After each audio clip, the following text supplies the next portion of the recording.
ዛሬ በኢትዮጵያና በኤርትራ መካከል ውጥረት ነግሷል። የጦርነት ደመና ባንዣበበበት በአሁኑ ወቅት ኢትዮጵያውያንና ኤርትራውያን በዚህ ዝግጅት ላይ በመገኘታችሁ የሁለቱን ህዝቦች በብዙ ገመዶች የተጋመደ ግንኙነት ያረጋግጣል። ዛሬ ሁላችሁም እንደምታውቁት በኢትዮጵያና ኤርትራ መካከል ጥሩ ሁኔታ የለም። በፖለቲካ ልዩነትና አለመግባባት ከዚያም አልፎ ሰፊ እልቂት፣ ከባድ ሰብአዊና ቁሳዊ ኪሳራ ያደረሰ የድንበር ግጭት፣ ጦርነት ምክንያት ለ20 ዓመታት ያክል ሰላምም ጦርነትም በሌለበት በሚል የተሳሳተ ፖሊሲ ሁለቱ ሀገራት ተራርቀው እንደኖሩ የሚታወስ ነው። የዛሬ 5 ዓመት ሲገናኙ ሁለቱ መንግስታት ብቻ ሳይሆን በሁለቱ ህዝቦች በኢትዮጵያና በኤርትራውያን በአገር ውስጥም በአገር ውጭም በአስመራ፣ አዲስ አበባና ዛላምበሳ በሌሎችም ከተሞች የታየውን ልዩ የሆነ የናፍቆትና የፍቅር የሞቀ ግንኙነት ሁላችንም የምንረሳው አይደለም። ከእንግዲህ ካለፈው ስህተታችን ተምረን ሌላ ግጭትና መሻከር እንዳይመጣና ሁለቱም ህዝቦች በሰላም በፍቅርና በመከባበር ለጋራ ልማታቸውንና ደህንነታቸው ይሰራሉ ተብሎ ሁሉም ተስፋ ያደረገው የአትላንት የወጣ የንጋት ጮራ ዛሬ ላይ ጨልሟል። በኢትዮጵያ ውስጥ ከ2018 የመጣውን ለውጥ ተከትሎ በመሪዎች የተገቡ ቃል ኪዳኖችና የተሰጡ ተስፋዎች እንደመከኑ ሁሉ ዛሬ በሁለቱ ሀገሮች መካከል ጦርነት እንዲቀሰቀስ ነጋሪት እየተጎሰመ የጦርነት አፋፍ ላይ ደርሰናል። በኢትዮጵያና በኤርትራ መካከል ሌላ ዙር ጦርነት ቢከፈት ሁለቱም ህዝቦች መካከል ሶስተኛ ዙር ትልቅ ውድመትና እልቂት ከማስከተል የአፍሪካ ቀንድንም ለከፍተኛ ቀውስና ለመረጋጋት ከመዳረግ በስተቀር ማንም አሸናፊ እንደማይሆን ለመረዳት ነብይ መሆን አይጠይቅም። ጦርነት ትጀምራለህ፣ ወዴት አቅጣጫ ጦርነቱ ሊሄድ እንደሚችል እኔ ነኝ ያለ ወታደራዊ ጠቢብ ወይንም ስትራቴጂስት ሊተነበየው እንደማይችል ያለፉ ዘመናትም ሆነ በቅርብ ጊዜ የተደረጉ ጦርነቶች በሚገባ ያረጋግጣሉ። በተለይ ዛሬ በዚህ የአንደኛው ክፍለ ዘመን በአሜሪካው የመከላከያ ሚኒስቴር የሰጠው ትርጉም ለመጠቀም VUCA ወይ ቡካ ዓለም ቮላታይል፣ አንሰርቴን፣ ኮምፕሌክስ፣ አምቢጉስ በሆኑበት በአሁኑ የዓለም ሁኔታ ማለትም ብዙ ኃይሎች፣ ብዙ ተዋናዮች፣ ብዙ ኢንተረስቶች ባሉበት እጅግ ውስብስብ በሆነበት ኢተገማች ምንም እርግጠኛ ለመሆን በማይቻልበት ዓለም ትልቋ ሩሲያ በትንሿ ዩክሬን ላይ ወረራ ምክንያት ለዓመታት የቀጠለው እጅግ አውዳሚ ጦርነት የሚታወቅ ነው። ከቅርብ ወራት በፊት የተደረገው የእስራኤልና የኢራን ጦርነት ሌላው ማረጋገጫ ነው። በተመሳሳይ የብልጽግናው አገዛዝ በየጊዜው የሚጠምቃቸው መጠነ ሰፊ ውስጣዊ አለመረጋጋት፣ በአማራ ክልል፣ በኦሮሚያ ክልል የሚደረጉ ጦርነቶች፣ አሁንም በምስቅልቅል ውስጥ የሚገኘው የትግራይ ሁኔታ እልባት ያላገኘ ከፍተኛ ስጋትና ውጥረት ያለበት የኢትዮጵያ ሕዝብ የሚገኝበት የኢኮኖሚ ድቀት፣ ኢፍትሐዊነት፣ የህዝብ ስቃይና መከራ እንዲሁም ሰፊ የማህበረሰብ ክፍሎችን በአሁኑ ሰዓት እያጠቃ ያለው ረሃብ አዲስ አበባ ጭምር ነው ቀጠናውን የሚያተራምስ በኢትዮጵያና በኤርትራ ህዝቦች ላይ ሌላ ዙር እልቂት፣ ውድመት ሊያመጣ የሚችል አስከፊ ጦርነት እንዳይመጣ ምን ማድረግ ይቻላል የሚለው ስጋት የብዙ ኢትዮጵያውያንና ኤርትራውያን ጥያቄ ነው ብለን እናምናለን። የሁለተኛው ክፍል አወያይ አቶ አብዩ ብርሌ የሚመራው መድረክ ያስፈለገበት ምክንያት አንዱ ለዚህ ነው። ብዙዎች እንደሚያውቁት ባለፉት ዓመታት በአሜሪካ በተለይም በዋሽንግተን ዲሲ በርካታ መድረኮች ተዘጋጅተዋል። እኔም ማስታውሰው እንዲሁም ከአስተባባሪዎቹ አንዱ የነበርኩበት ከ2010 በፈረንጆች እዚህ በቨርጂኒያ የዛሬ 15 ዓመት የተደረገው ሶስት ቀናት የአፍሪካና ኢትዮጵያና የአፍሪካ ቀንድ በሚል አብይ ርዕስ በርካታ ኢትዮጵያውያን ምሁራን፣ የአሜሪካውያን ዲፕሎማቶችና የኢትዮጵያ ኤክስፐርቶች እንዲሁም ኤርትራ ምሁራን በአቅራቢነት ከተጋበዙበት በኋላ ይህ የዛሬው ታላቅ ሁለተኛው መድረክ ነው ብዬ አምናለሁ። በእርግጥ ኢትዮጵያንና ኤርትራን ግንኙነት በሚመለከት ሰፋፊ ጥናታዊ ጽሑፎች የቀረቡባቸው ሌሎች መድረኮች ነበሩ። ለምሳሌ በህይወት የሉም ነፍሳቸውን ይማርና አምባሳደር ዶክተር ካሳ ከበደ፣ ፕሮፌሰር መስፍን ወልደማርያም እና በርካታ ተናጋሪዎች የነበሩበት እኔም በአቅራቢነት የተሳተፍኩበት በነ ፕሮፌሰር ጌታቸው በጋሻው ቪዥን ኢትዮጵያ ከ10 ዓመት በፊት ተዘጋጅቶ ነበር። በነገራችን ላይ የዛሬ ዝግጅት ኮሚቴ አባል የሆነው አቶ አብዩ ብርሌና እኔ ከረጅም ጊዜ ጀምሮ በሀገራችን ጉዳይ ስንመካከርና በበርካታ መድረኮች ስንሰራ ቆይተናል።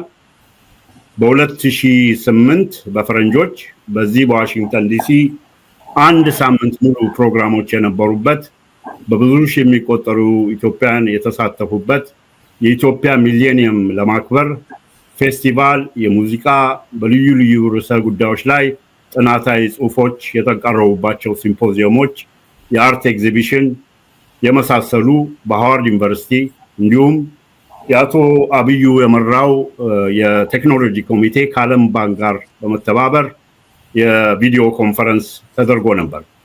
አሁን በህይወት የሌሉት የአፍሪካ ጉዳዮች በወቅቱ የነበሩት ኃላፊ ኮንግሬስማን ዶናልድ ፔይን በካፕቶል ሂል ዝግጅት አድርገው ስኬታማ አንድ ሙሉ ዝግጅት አብረን አዘጋጅተን ነበር እና አርቲስት አለምፀሐይ ወዳጆም የነበሩበት ዝግጅት ብዙዎቻችሁ የምታስታውሱ ይመስለኛል። አቶ አብዩና እኔ በእድል ከሀገራችን ኢትዮጵያ ህዝብና ማህበረሰብ ጋር ብቻ ሳይሆን ከኤርትራ ህዝብና ማህበረሰብ ጋርም የጠበቀ ግንኙነት አለን። አቶ አብዩ ገና በወጣትነት እድሜው እያለ ትውልዱ እንደዛሬው በብሔር ክልል ሳይከፋፈል ለሀገሩና ለሰዎች ነፃነት፣ ፍትህ፣ እኩልነት በሚቆረቆሩበት በዚያን ዘመን እሱም ለሀገሩ ሲታገል በወጣበት በእድልና የታሪክ አጋጣሚ ወደ ኤርትራ ተሻግሮ ስልጣን ወስዶ አግቷል። እኔም የንጉሠ ነገሥቱ የኢትዮጵያ ባህር ኃይል የመጀመሪያዎቹ ከፍተኛ መኮንኖች አንዱ የነበረ በደርግ ኢሰፓ መንግስት ደግሞ የኢትዮጵያ የባህር ትራንስፖርት ባለስልጣን ዋና አስተዳዳሪ ሆኖ የኢትዮጵያን ወደቦች ይመራ የነበረ ወላጅ አባቴ በዛ ምክንያት አስመራን፣ አሰብን፣ ምጽዋን እንዲሁም በአሰብና በምጽዋ መካከል የምትገኘውን ወደብ ጢዮን በ80ዎቹ መጨረሻ ለማየት በልጅነቴ ለማየት እድል ነበረኝ።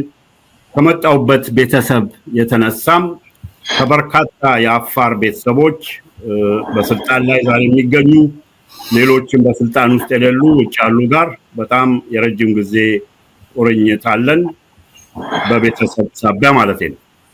ከ2018 በፊት በነበረው የትግል ዓመታት ደግሞ በተለይም የምርጫ 97ን ጭፍጨፋ ተከትሎ በውጭ ከሚገኙ የኤርትራ ማህበረሰብ አባላት ጋር ጠንካራ ግንኙነት መስርተን ሁለቱም ማህበረሰቦች የማቀራረብ ስራዎች ከብዙ ኢትዮጵያውያንና ኤርትራውያን በጋራ ሆነን ሰርተናል። በዩኤን የምትገኘው አምባሳደር ሶፊያን ጨምሮ በህወሓት ኢህአዴግ አገዛዝ በተደረጉ ትግሎች ኤርትራ ለኢትዮጵያ ህዝብ ነፃነትን፣ ፍትህን፣ እኩልነትን ለማምጣት የሚታገሉ ኃይሎች እና የነኚህን የሀያላን አገሮች ጫና ጭምር ሳንክሽን ተቋቁማ መጠለያና ድጋፍ የምትሰጥ ብቸኛው ሀገር እንደነበረች ብዙዎች በትግል ላይ የነበራችሁ የነበሩ የሚረሱት እንደማይሆን ተስፋ አለኝ። በዚህም ሳቢያ ከግንቦት ሰባት በኋላም ደግሞ በአርበኞች ግንቦት ሰባት አመራር አባል ስለነበርኩ ከዚህ ቀደም በተደረገው ትግል ጋር ተያይዞ በኤርትራ በራዎች በተደጋጋሚ ለመጓዝ እንዲሁም ከበርካታ ኤርትራ ውስጥ ከሚገኙ ኤርትራውያን ጋር ጠንካራ ወዳጅነት መስርቻለሁ። ከጥቂት ወራት በፊት አቶ አለምሰገድ ተስፋይ ከአስመራ የጽሁፍ መልእክት በሜሴንጀር ላከልኝ። ወደ አሜሪካ ከመጣ በኋላ በአዲሱ መጽሐፉና በአዲስ አበባ በወጣትነት ዘመኑ ስለነበሩ ኩነቶች ተወያየን። በተለይም ከኢትዮጵያውያን ጋር በታሪካዊና የኢትዮጵያና ኤርትራ ግንኙነት ዙሪያ የጋራ ግንዛቤ አስፈላጊ ነው ብለን ስለምናምን ኢትዮጵያንና ኤርትራውያን የሚገኙበት መድረክ ማዘጋጀት እንደሚቻል ተስማማን። ይህን ጉዳይ ለአቶ አብዩ ብርሌ አንስቼለት ተወያየን። ሌላው ዛሬ በመካከላችን የሚገኘው የዝግጅት ኮሚቴ አባልና የአቶ አለምሰገድ መጽሐፍ ገምጋሚ ኢንጂነር ሰለሞን ገብረስላሴን አማከር ነው። ዝግጅቱን ለማድረግ ተስማማን። የኮሚቴው አዘጋጆች ዛሬ ላይ ደርሰናል። በዚህ በኩል በሌላ በኩል ከዛሬው ፓናሊስቶች አንዱ የሆነው ሌላው ወዳጄ ዶክተር ማቴዎስ ወልዱ ከወራት በፊት ኢትዮጵያንና ኤርትራውያንን የሚያገናኝ የጋራ መድረክ አስፈላጊ መሆኑን አንስተን ነበር። ይሄንን ስምምነት አዘጋጅ ኮሚቴው ካደረገ በኋላ ሌላው ያማከርኩት ዶክተር ማቴዎስን ነበር በዚህ ጉዳይ ላይ አብረን እንድንሰራ። እሱም ዶክተር ማቴዎስ በኤርትራን በኩል የሚደረገውን ዝግጅት ከሌሎች ጋር በማስተባበር ከአዘጋጅ ኮሚቴው ከኛ ጋር በቅርበት ሲሰራ ቆይቷል። የዛሬው መድረክ ግብ እንግዲህ ሁሉን አቀፍና አካታች ኮምፕሬሄንሲቭ ለመሆን ያለም አይደለም። ይሄን ግልጽ ማድረግ እንወዳለን። በሁለቱ ሀገሮች መካከል የነበሩ ታሪካዊ፣ ፖለቲካዊ፣ ሌሎች ጉዳዮች በግማሽ ቀን ዝግጅት ለመጨረስ ፈጽሞ የሚቻል አይደለም። ምክንያቱም እነዚህ ጉዳዮች ውስብስብና ጥልቅ በመሆናቸው ሳቢያ ነው። ለበርካታ ቀናት ሊያወያዩ ሊያነጋግሩ እንደሚችሉ ግልጽ ነው። በርካታ ዛሬ በዝግጅቱ ላይ ያልተሳተፉ የፖለቲካ ሰዎች፣ የታሪክና የፖለቲካ ተመራማሪዎች ሊያነጋግሩ የሚችሉ ርዕሰ ጉዳዮች እንዳሉም በሚገባ እንረዳለን። ይህ ጅማሮ ነው፣ የመጀመሪያ ነው። ከዚህ በፊት ትላልቅ ኤርትራውያንን፣ ኢትዮጵያውያንን፣ ሌሎችን ያሳተፉ መድረኮች እንደነበሩ ቀደም ሲል ገልጫለሁ። እንዲህ አይነት የውይይት መድረኮች፣ የመግባባት መድረኮች መቀጠል አለባቸው። እነዚህን መሰል የውይይትን መድረኮች በየቦታው ለሁሉም ሀገሮችና አህጉሮች እንዲደረጉ ኢትዮጵያና ኤርትራውያን በየቦታው ያሉ ይሄንን መሰል ዝግጅት እንዲያደርጉ በዚህ አጋጣሚ በትህትና እናሳስባለን። የዛሬው ግባችን አንኳር የሆኑ በኢትዮጵያና ኤርትራ ታሪካዊና ፖለቲካዊ ግንኙነት ዙሪያ በመጠኑም ቢሆን ዳሰሳ ለማድረግ ነው። ሌላው ዋነኛ ግባችን ደግሞ በሁለቱ ሀገሮች ያንዣበበው የጦርነት አደጋ እንዳይከሰት ነው። በሁሉም ህዝቦች መካከል በሁለቱም ህዝቦች መካከል ከፍተኛ እልቂት እንዳያስከትል፣ በአፍሪካ ቀንድም ትርምስ ምስቅልቅል እንዳይፈጥር የሚገታበትን ውይይት እንዲደረግ እና ጠቃሚ ምክረ ሀሳቦች እንዲቀርቡ ለማመቻቸት የታለመ ነው። በዚህ አጋጣሚ በዝግጅቱ እንዲደረግና እንዲሳካ ከልብ በቅንነት ያገዙንን ዶክተር ማቴዎስ ወልዱ እንዲሁም አቶ ግርማይ ኃይሌ ባይከዳኝ ከፍተኛ ምስጋና ለማቅረብ ወዳለው። በዛሬው ዝግጅት ላይ ጥሪያችንን አክብራችሁ ለተገኛችሁ ኢትዮጵያውያንና ኤርትራ ምሁራን፣ ተመራማሪዎችና የፖለቲካ ጠበብቶች ከፍተኛ ምስጋና በአዘጋጅ ኮሚቴው ስም እንዳቀርብ ይፈቀድልኝ። ልዩ ልዩ የኢትዮጵያን የኤርትራን ሚዲያዎች፣ የሶሻል ሚዲያዎች ኢንፍሉዌንሰሮች እንዲሁም በቴክኒክ የተባበሩንን ኢትዮጵያና ኤርትራን በዚህ አጋጣሚ በአዘጋጅ ኮሚቴው ስም ምስጋና አቀርባለሁ። በመጨረሻም የአዘጋጅ ኮሚቴው አባላት አቶ አብዩ ብርሌና ኢንጂነር ሰለሞን ገብረስላሴ በትጋት ሌትና ቀን እየሰራን በአጭር ጊዜ ውስጥ እዚህ ለመድረስ በመቻላችን ሰፊ ህዝብ የሚያየው የሚመለከተው ፕሮግራም ለማዘጋጀት በመቻላችን ለእናንተ ለትጋታችሁ ለስራችሁ ልባዊ ምስጋና አቀርባለሁ። ይህ ተነሳሽነት በሌሎችም ኢትዮጵያና ኤርትራ መካከል እንዲቀጥል ጠንካራ ምኞቴን እገልጻለሁ። በድጋሚ እንኳን በደህና መጣችሁ፣ እንኳን ደሃን መጻኩም። ዌልካም። ለዛሬው ዝግጅት ዓላማና የተዘጋጀበትን አውድ ከተናገርኩ አሁን አቅራቢዎቻችን በማስተዋወቅ ወደ ፕሮግራማችን ከመግባታችን በፊት ዶክተር ማቴዎስ ወልዱ በኤርትራ በኩል ያስተባበረልን ፓርትነራችን እሱ አጠር ያለ አስተያየት እንዲሰጥ። አመሰግናለሁ። ናምን ኤርትራውያን ወገኖቼ፣ ኢትዮጵያውያን ወንድሞቼ እና እህቶቼ እንደምን ዋላችሁ፣ እንደምን አመሻችሁ። በቅድሚያ የኤርትራውያንና የኢትዮጵያውያንን የጋራ ውይይት መድረክ አስፈላጊነት በመገንዘብ በተለይ በአሁኑ ወሳኝ ወቅት እንዲዘጋጅና በብቃት ምን እንዲሆን ስላደረገው አስተዋጽኦ ከፍተኛ ምስጋና ለአቶ ነአምን ዘለቀ ማቅረብ እወዳለሁ። በመቀጠል የአዘጋጅ ኮሚቴው አስተባባሪ በመሆን መድረኩን በብቃት በማዘጋጀትና እንዲሳካ በማድረጉ አቶ አብዩ ብርሌንና ኢንጂነር ሰለሞን ገብረስላሴን ማመስገን እፈልጋለሁ። ሁለተኛ፣ የጋራ መድረኩ ዋና ዓላማዎች ምን ናቸው? መግቢያው አቶ ነአምን በግልጽ አስቀምጦታል። እኛ ኤርትራውያን በዚህ የጋራ መድረክ የምንሳተፈው 3 ዓላማዎችን ለማራመድ በማሰብ ነው። የመጀመሪያው በሁለቱ ሀገሮች መካከል ያለውን አለመግባባት በግልጽ በመወያየት አለመግባባቱን ለማጥበብና የጋራ ግንዛቤ እንዲኖር የበኩላችንን አስተዋጽኦ ለማድረግ። ሁለተኛ፣ የሁለቱ ሀገሮች ዜጎች በጋራ መድረክ ሁለቱን ሀገሮች የሚያወዛግቡ ጉዳዮችን አንስተው የመከባበር መንፈስ በሰፈነበት ሊወያዩና ሊያስተናግዱ እንደሚችሉ ለማሳየት። ሶስተኛ፣ ሁለቱ ሀገሮች ወደ አላስፈላጊና አስከፊ ጦርነት ከመግባት ይልቅ ያላቸውን የተፈጥሮ ጸጋ ለጋራ ጥቅም በማዋል የህዝቦቻቸውን የኑሮ ደረጃ ለማሻሻል የሚረዱ ሀሳቦችን ለማካፈል ነው። እዛ አጋጣሚ እነዚህ የጋራ ውይይት የቀረብነው ተሳታፊዎች በግል ደረጃ እንጂ ማንንም የመንግስት ይሁን የፖለቲካ ወይ የሲቪክ ድርጅት ወክለን እንዳንሆን ግልጽ ማድረግ እፈልጋለሁ።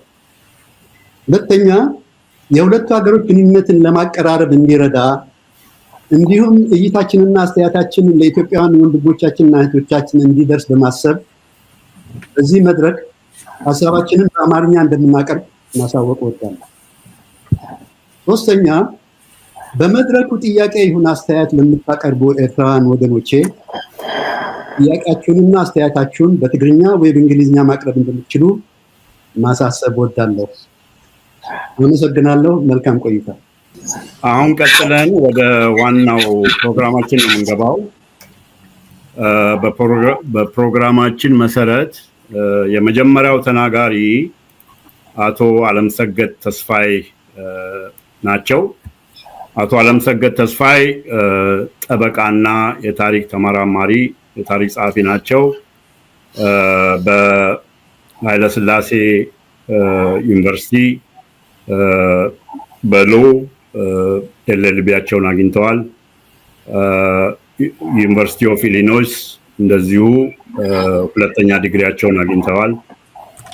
በ1974 ፒኤችዲ ያቸውን ከሚሰሩበት ዩኒቨርሲቲ ኦፍ ዊስኮንሲን የኤርትራን የነጻነት ትግል ለመቀላቀል ወደ ሜዳ ወጥተው ነበር።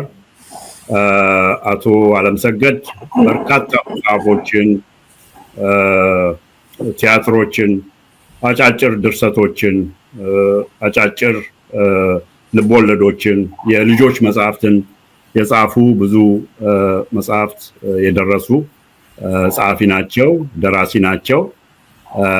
አሁን የዛሬው አዲሱ መጽሐፋቸው ላይ መጀመሪያ እሳቸው በቅድሚያ ትንሽ አጠር ያለ ገለጻ ያደርጉልንና ወደ ግምገማዎቻችን እንገባለን። እንኳን ደህና መጣ አቶ አለምሰገድ፣ መድረኩ ያንተ ነው። እሺ፣ በጣም አመሰግናለሁ ነአምን። መቼስ በአማርኛ እሞክራለሁ፣ ካቃተኝ ወደ እንግሊዝኛ ወደ ትግርኛ መዞሪ አይቀርም። ስለዚህ አጠር ያለ አሁን በኋላ ተመልሼ ምን ስለምናገር አሁን በጣም አጭር ንግግር ለማድረገው መጀመሪያ እንዲህ አይነት በአይነቱ የመጀመሪያ ይመስለኛል አንድ የኤርትራው ደራሲ በጻፉ የኤርትራ ታሪክ እንደዚህ አይነት ውይይት እንዲደረግ እዚህ ተሳታፊ በመሆኔ ብቻ ሳይሆን መጽሐፌ መነሻ በመሆኑ የሚሰማኝ ክብርና ደስታ ወሰን የለውም። አቶ ነአምን የፕሮግራም እንዲዘጋጅ ጥረት ያደረከው አመሰግናለሁ፣ በጣም አመሰግናለሁ። at the same time አቶ አብይ ብርሌን ኢንጂነር ሰለሞንን እንደዚሁ thank you very much ማቴዎስ ገብሬ my friends ግርማይ እንደዚሁ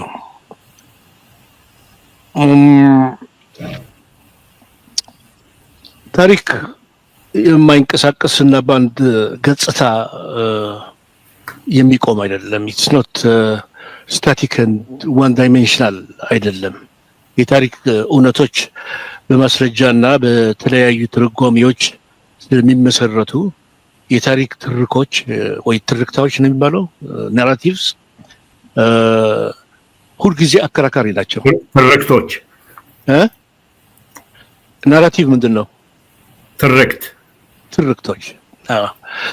ወደ ኢትዮጵያውያንና ኤርትራውያን ስንመጣ የግላችን ታሪካዊ ተሞክሮ ሪስፔክቲቭ ኤክስፒሪየንስስ ማለት ነው በፈጠረው ልዩነት የትርክት ጦርነት ውስጥ ሲያስገባን ቆይተዋል።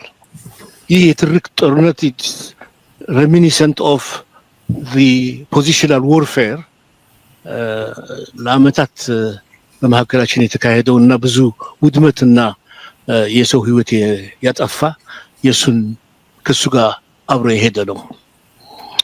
ዛሬ ኤርትራ ነጻ ከወጣች ከ34 ዓመት በኋላ በመጀመሪያ ወደ ግጭት ያስገቡን ክርክሮች ከጦር ከበሮ ድምጽ ጋር ሲደጋገሙ እንሰማለን። በዚህ መድረክ ላይ መጨረሻ የሌለው የሚመስል አደጋ መቆም እንዳለበት ሁላችንም እንደምንስማማ አምናለሁ።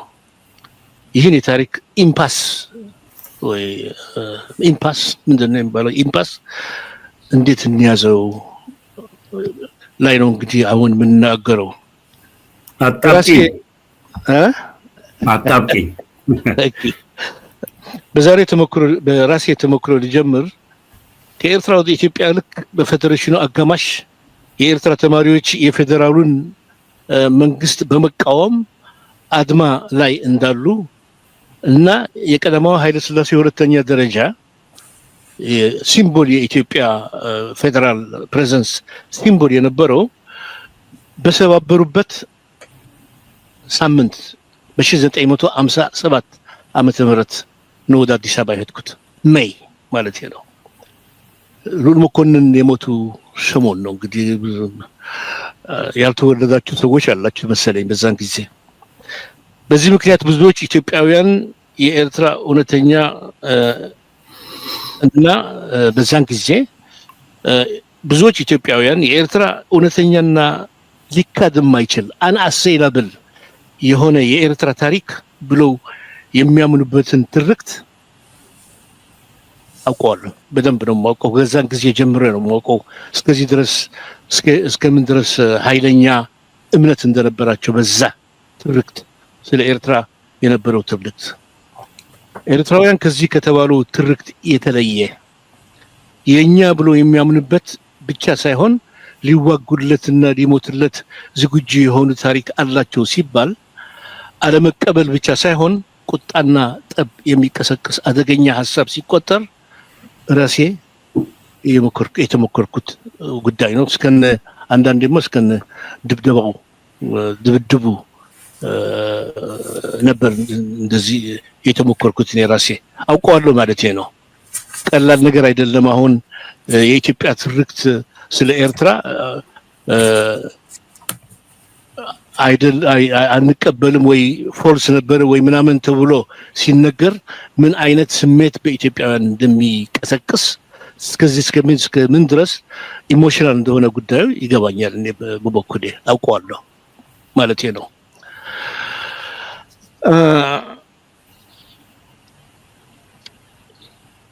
ባጭሩ ይህ ትርክት ምን ይላል?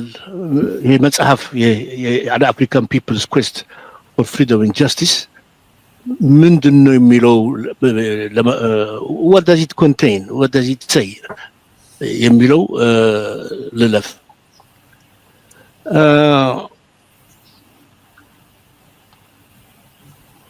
ኤርትራ የኢጣሊያ ቅኝ ግዛት ነበረች። ከዛ በፊት ያለው ትርክት ከዛ በፊት ያለው የግንኙነት ታሪክ እሱ ለብቻው አንድ ጊዜ እንደዚህ አይነት ውይይት ቢደረግበት ጥሩ ይመስለኛል። ምክንያቱም ኢንፍሉዌንሱ የሳይኮሎጂካል ሜካፕ በኢትዮጵያውያንና በኤርትራውያን ያለው የሳይኮሎጂካል ኢምፓክት ቀላል ስላልሆነ አንድ ጊዜ የራሱን ችሎ የውይይት መድረክ ቢከፈትለት ጥሩ ይመስለኛል። ግን ይህ መጽሐፍ ኤርትራ የጣሊያ ቅኝ አገር ነበረች።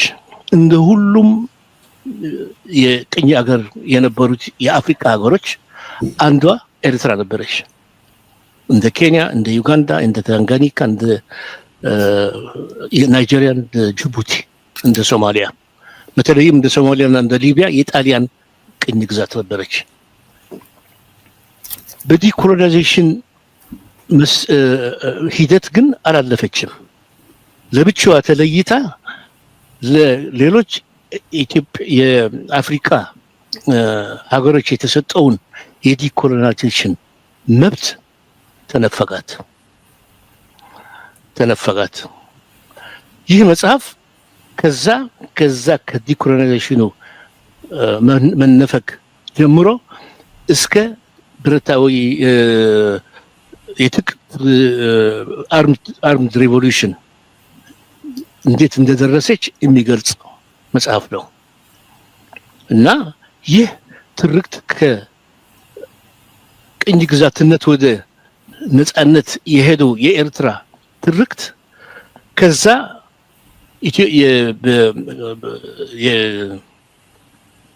the other narrative that was assigned to Ethiopia by the imperial regime when it claimed Ethiopia as its own ከሱ ጋር የሚስማማ አይደለም። ለብቻው አንድ መስመር አንድ ሂደት ስለሆነ ይህ መጽሐፍ ያንን ሂደት ነው የሚመረምረው። ይህ መጽሐፍ ያንን ሂደት በኤሪትሪያን ሶርስስ፣ በኤሪትሪያን ቮይስስ፣ በኤሪትሪያን አስተሳሰብ፣ በኤሪትሪያ ስሜት፣ በኤሪትራ ፍላጎት መሰረት የኤሪትሪያ ሶል ምን ማለት እንደሆነ ምን እንደነበረ ከመጀመሪያ እስከ መጨረሻ ነው የሚተርከው። ያንን ከኢትዮጵያ ኤርትራ የተሰጠውን የተጫነው በእኛ አስተያየት ትርክት እሱን ሳይነካ ይህንን ታሪክ መግለጽ ማለት አማርኛ ትንሽ አስቸገረ መሰለኝ። What I'm saying is that the process that Eritrea passed from a colonized situation to independence is has its own process that is independent of the narrative that is assigned to it and the narrative that the world accepted as true and genuine. It's a different process. That different process requires its own narrative እና ያንን ናራቲቭ የመንገር መብት ሰብአዊ መብት ነው። ኤርትራውያን የእኛ ታሪክ ከዚህ እስከዚህ ይሄዳል ብሎ ኦ ማይ ጉድነስ አማርኛም ቢያለኝ።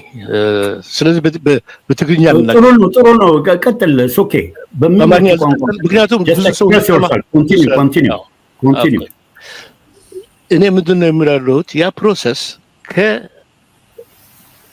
ገዥነት ወደ ነፃነት ያመራው ፕሮሰስ is not defined, neither defined nor described by the process, the Ethiopian regime's assignment of a story of Eritrea that በጣም ዶሚናንት ሆነው የትም ቦታ የሚገኘው ከሱ ጋር የሚሄድ አይደለም። የብቻው መስመር ይዞ የሚሄድ ነው እና telling this story is a right, is a human right ማለት ነው። አንድ ህዝብ የኤርትራ አይነት ህዝብ በቅኝ ግዛት ውስጥ ቆይቶ የዲኮሎናይዜሽን መብቱ የተከለከለ ማለት የተነፈገ ህዝብ ከዛ ወጥቶ ከዛ ታግሎ ህይወት ከፍሎ ያገኘው ነፃነት የራሱ መስመር ያለውና የራሱ ትርክት ያለውና ያንን ትርክት ደግሞ ኤክስፖዝ ማድረጉ መግለጹ ከሌላ የአፍሪካ ትርክቶች እኩልነት እንዲኖረው ማድረጉ መብት ነው ማለት ነው። ሂውማን ራይት ነው። የአንድ ህዝብ መብት ነው። አንድ ህዝብ የራሱ ታሪክ የመግለጽ መብቱ የተጠበቀ መሆን አለበት እና ይሄ ነው ይሄ መጽሐፍ ይህንን ነው የሚገልጸው። ማለት እንግዲህ በቃ እዚህ ዳቁምና በኋላ ትንሽ አማርኛን አስተካክዬ የነ ዶክተር የነ አቶ ሰለሞን ማነው ኢንጂነር ሰለሞን ሪቪው ሰምቼ ደግሞ እንትን ድበል። በጣም ጥሩ ነው፣ እናመሰግናለን። I hope I said what I wanted to say። አማርኛ ኦቨርቪው ነው ኤክስፔክት የሚደረገው ከአቶ አንተ ኦቨርቪውን ሰጥተህናል። በአጭር ጊዜ ውስጥ ያንተን መጽሐፍ ልከንላቸው በአጭር ጊዜ ውስጥ ሪቪው አድርገው አንድ የረሳሁት ነገር አቶ አንዳርጋቸው ጽጌን አላመሰግንኩም። አቶ አንዳርጋቸው ጽጌ ይህን መጽሐፍ እንደታተመ የመጀመሪያዎቹ አንብቦ በይፋ እንዲነበብ በተለይም በኢትዮጵያ እንዲነበብ በይፋ ስለገለጸ እኔ አድናቆቴን ገልጽለታለሁ። በጣም አመሰግናለሁ። ኦኬ፣ በጣም እናመሰግናለን አቶ አለምሰገድ። ኦቨርቪው ነው እንድታቀርብ ኤክስፔክት ያደረግነው የተነጋገርነው፣ ያንን ሰጥተሃል። በአጭር ጊዜ ውስጥ ይህንን መጽሐፍ አንብበው በደንብ የተዘጋጁ ሁለት ኢትዮጵያውያን ገምጋሚዎች የመጽሐፍ ሪቪው የሚያደርጉ አሉ። በመጀመሪያ ወዳጄ የሆነው አቶ ዳዊት ከበደ እሱ የመጀመሪያውን ግምገማ ያቀርባል። አቶ ዳዊት ከበደ በካናዳ ባሊስሌይ ስኩል ኦፍ ኢንተርናሽናል አፌርስ የፒኤችዲ ካንዲዴት ነው። ፒኤችዲውን እየሰራ ነው። በተለይ ግሎባል ገቨርናንስ እና በዲያስፖራ ፖለቲካ ትራንስናሽናል ኮንፍሊክትን በሚመለከት ኢንዴፕዝ የሆነ የክርስቲያን ሙስሊም ግንኙነት በኢትዮጵያ እና በሆርን ኦፍ አፍሪካ በአፍሪካ ቀንድ ያም አንዱ ትኩረቱ ነው። በአሁኑ ጊዜ የዲያስፖራውን ዳይናሚክስ በኮሚኒቲው መካከል የሆርን ኦፍ አፍሪካ ያለውን እንደዚሁ እያጠና ነው። እኔና አቶ ዳዊት በተለይ የተቀራረብ ነው የሰሜን ዕዝ በተጠቃ ጊዜ በ2000 ኖቬምበር 20 እዚህ አሜሪካ ውስጥ በርካታ የአድቮኬሲ እና የሶሻል ሚዲያ ስራዎች ለመስራት ስንሰባሰብ በግንባር ቀደምትነት መጥቶ አብሮን በሶሻል ሚዲያም በአድቮኬሲም ብዙ ስራ ብዙ ትግል ከኛ ጋር አብሮ ያደረገው ወንድማችን ነው። የሱ መጽሐፍ ግምገማ አሁን ይቀርባል። the floor is yours ወንድም ዳዊት። እግዚአብሔር ይስጥልኝ አቶ ብርሃን፣ በጣም አመሰግናለሁ። በቅድሚያ ዶክተር አለምሰገድ ተስፋይ እንኳን ደስ ያለህ ለማለት እወዳለሁ። በሆርን ኦፍ አፍሪካ ጥናት ውስጥ ምናልባትም የናሽናል ኤጀንሲን በመወከል በግንባር ቀደምትነት ከተጻፉት መጽሐፎች አንዱ ነው የሚል መሰረታዊ እምነት አለ እና ያንን በተመለከተ አፍሪካኖች የራሳቸውን ታሪክ የሚነግሩበትን ፋና ወጊ ፓዮኒር ከሆኑት ስኮላሮች አንዱ ስለሆንኩ በጣም ደስ ይለኛል። በመቀጠል አቶ አብዩና አቶ ናምንን በጣም አመሰግናለሁ። ከአቶ ናምን ጋር እንዳልከው ከወንድም ናምን ጋር የተዋወቅ ነው በኢትዮጵያ ጉዳይ ላይ በተለይም የሰሜን ዕዝን ተከትሎ በነበረው ትልቅ አገራዊ የፕሮፓጋንዳ ጦርነት ውስጥ አቶ ናምን ይመራው በነበረው ግሩፕ ውስጥ ግሊን ኢትዮጵያ የሚባለው ውስጥ በዛን የተገናኘ ነው። ከዛም በኋላ የነበረን ግንኙነት በጣም መልካምና ወንድማዊ ስለነበረ ለዛም አቶ ናምን እንደዚህም ደግሞ ይህንን መጽሐፍ ዳጎስ ያለ መጽሐፍ ስለላክልኝ እጅግ በጣም ላመሰግን እወዳለሁ። ግምገማዬን በጣም አጠር ባለ ሁኔታ ነው ያዘጋጀሁት። አንድ ገጽ አካባቢ የሚሆን ነው። ጭብጡን በአማርኛ ለማቅረብ ሞክራለሁ። አንዱን ገጽ ለናምን ልኬለታለሁ። እንግዲህ መጽሐፉ እንደሚለው አን አፍሪካን ፔፐር ኩዌስት ፎር ፍሪደም ኤንድ ጀስቲስ የፖለቲካል ሂስትሪ ኦፍ ኤሪትሪያ ነው የሚለው እና ከኤርትራ ጋር ያለኝ ትስስር ምንድን ነው?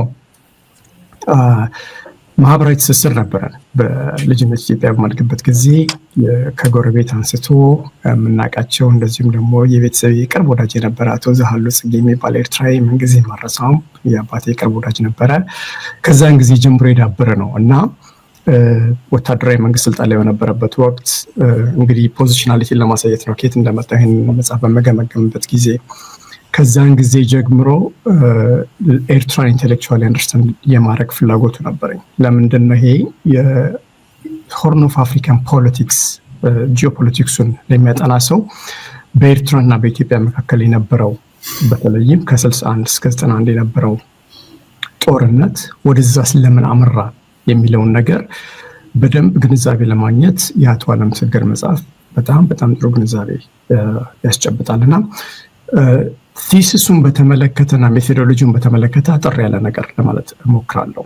አንደኛው ለረጅም ጊዜ የነበረው አርጊውመንት አቶ አለምሰገድ ቻሌንጅ የሚያደርገው ትራዲሽናል ሂስቶሪካል ናራቲቭ የሚባለውን ነገር ነው እና the formation of Eritrean identity የሚባለውን ነገር እንግሊዝኛ ነው ግምገማውን ያዘጋጀሁት እና በአማርኛ በግርድፍ እየተረጎምኩ ነው የማቀርበው።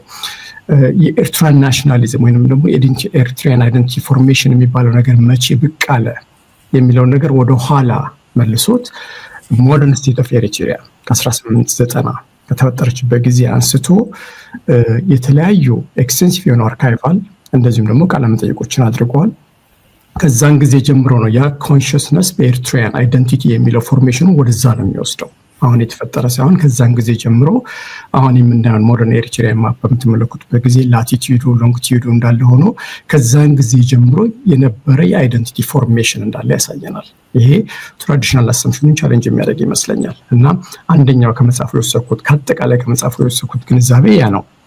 የአይደንቲቲ ሲፈጠር ሃይላንዱ አለ ቀበሳ የሚባለው በኤርትራ በትግርኛ ይመስለኛል፣ እንዲሁም ደግሞ መታሃቲት ሎላንድ የሚባለው ከሁለቱም አቅጣጫዎች የሰበሰባቸው ድምጾች አሉ። ምንም እንኳን በጽሁፍ በአብዛኛው ጽሁፍን በተመለከተ ልክ እንደ ኢትዮጵያ ሃይላንድስ ኦፍ ኤሪትሪያ በአብዛኛው ከክርስትናም ከእስልምና በተያያዘ ረጅም ጊዜ የጽሁፍ ባህል እና ልምድ ስለነበረው ወደዚያ ያዘነበለ ቢሆንም የሁለቱንም ድምጾች ባካተተ ሁኔታ ጣሊያን ኤርትራን ኮሎናይዝ ካደረገችበት ጊዜ ጀምሮ ፎርስድ ኮንስክሪፕሽን እንደነበረ፣ መሬት እንዴት ኤርትራኖች እንዳጡ፣ ኢኮኖሚክ ዲስራፕሽኑን በተመለከተ እነኛ ነገሮች የፈጠሩት ናሽናል ኮንሽስነስ እንደነበረና ያ ነገር ከተፈጠረበት ጊዜ አንስቶ እሱ ግን አቶ አለምሰገድ በጣም ዶክተር አለምሰገድ ይቅርታ ትኩረት የሚያደርግበት ከ1941 ጀምሮ ነው። ለምን ዓመተ ምህረት ተፈጠረ? የሁለተኛው የዓለም ጦርነት ያበቃበትና ኤርትራ ከጣሊያን ኮሎኒ ወደ ብሪቲሽ የተላለፈችበት ጊዜ ነው እና በኋላም ዩናይትድ ኔሽን ያንን ነገር ወስዶ ወደ ምን እንዳመራና ጂኦፖለቲክሱ ምን ያህል ከፍተኛ ሚና እንደተጫወተ ሰልፍ ዲተርሚኔሽን ራስን በራስ ማስተዳደር የሚባለው ኮንሴፕት በአብዛኛው ቅድም ዶክተር አለምሰገድ ጠቅሶታል። በርካታ ነፃ የወጡ ሀገሮች ያ ነገር ራሳቸውን ማስተዳደር ሲጀምሩ፣ በኤርትራ በኩል ግን በዚህ ላይ በጣም የሚጠቀስ ጥቅስ አለ። የአሜሪካ የውጭ ጉዳይ ሚኒስትር የነበረው ጆን ፎስተር ዳላስ የተናገረው ነገር አለ። ከፍትህ አኳያ ካየነው የኤርትራ ትግል ፍትሃዊ ነው፣ ራሳቸውን በራስ የመወሰናቸው መብት። ግን ጂኦፖለቲክሱን ግምት ውስጥ በማስገባት የኤርትራ ራስን በራስ የመወሰን መብት የሚባለው ነገር የጂኦፖለቲክሱና የኮልድ ዋር ውጥንቅጥ ተቀላቅሎ ያንን ነገር ወደ ኤርትራ ወደ ኢትዮጵያ እንድትቀላቀለበት የተደረገችውን ያንን ጄኔሲስ አነሳሱን እንዴት ዲቨሎፕ እንዳደረገና በወቅቱ የነበረ ሁኔታ በጣም ያሳያል። በጣም ኤክስቴንሲቭ ነው። ፉትኖት በእያንዳንዱ ቻፕተር በ3 ክፍል ነው መጽሐፉን የከፈለውና ያንን በጣም አናላይዝ ያደርጋል። ያንን በተመለከተ ብዙ ሰው እንዲያነባው ብዙ ኢትዮጵያኖች ጥሩ ግንዛቤ ፓብሊኩም ኢንቴሌክቹዋል ክላሱም ብዙ ነገር ያዳብርበታል የሚል እምነት አለኝ። አንዱ ያ ነው። ሁለተኛው ለረጅም ጊዜ የተለመደውን ኤርትራን በተመለከተ ምናልባትም የጦርነቱ የነጻነት ዋር ኦፍ ኢንዲፔንደንስ ከ60 የጀመረው ጦርነት መነሻው መቼ ነው? ዶክተር አለምሰገድ ወደኋላ ይመልሰዋል። ያ ጦርነት በልዑል አንዱ እንዴት እንደጀመረ የፌዴሬሽኑ መፍረስ ሳይሆን የጂኦፖለቲካል ኮምፕሮማይዝ ሀያላን ሀገራት ያደረጉትና እንግሊዝ በግንባር ቀደምትነት አሜሪካና ኃይለ ቀዳማዊ ኃይለ ሥላሴ ይመሩት የነበረው መንግስት ያደረጉትን ኮምፕሮማይዝ ጥንስሱ እዛ ውስጥ ነው።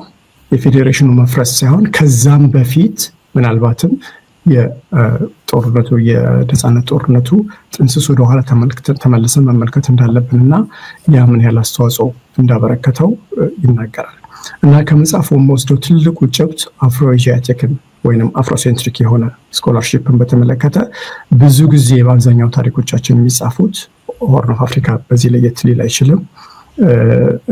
እነ ደዋል እነ ከዛም በፊት ምናልባት ኤርትራ ጉዳይ ላይ ከተጻፉት ክላሲክ ካነበብኳቸው መጽሐፎች አንዱ ዳን ኮሊን የጻፈው መጽሐፍ አለ። ግን ወደ ኋላም በምንሄድበት ጊዜ እነ ዴቪድ እንግሊዛዊ የጻፈው መጽሐፍ አለ በ80ዎቹ እና በአብዛኛው ከነሱ ፐርስፔክቲቭ ነው። ስለዚህ የራስን ኤጀንሲ ሪክሌም አድርጎ የራስን ታሪክ ራስ መንገር የሚለው ነገር በዚህ በኩል ፋና ወጊና ፈርቀዳጅ የሆነ መጽሐፍ ስለሆነ በጣም ሊነበብና ብዙ ሊያወያይ የሚችል ነገር ነው ብዬ ገምታለሁ። እና አሁን ለገባንበት ላለንበት ውጥንቅጥ ሁሉ ከ1941 ጀምሮ እስከ 1962 የነበረው እጅግ በጣም ወሳኝ 2 10 ዓመታት ናቸው የሚል እምነት አለኝና እነኛም በደንብ መመርመር ማየት ምን ይላል የሎካል ኮሚዩኒቲው የሚለውን ነገር ማጥናት እጅግ በጣም ወሳኝነት አለውና አሁን ወደፊት ለምናስበው ለምንገነባው ኦሪጂናል ኮምፕሌክስ ዳይናሚክስ ግምት ውስጥ ባስገባ ሁኔታ እንደዚህ ያሉ መጽሐፎች በጣም ጥሩ ናቸው የሚልና ይህንን ኢትዮጵያውያንና ኤርትራውያን ወንድሞችና እህቶች እንዲያነቡት በጣም እጋብዛለሁ።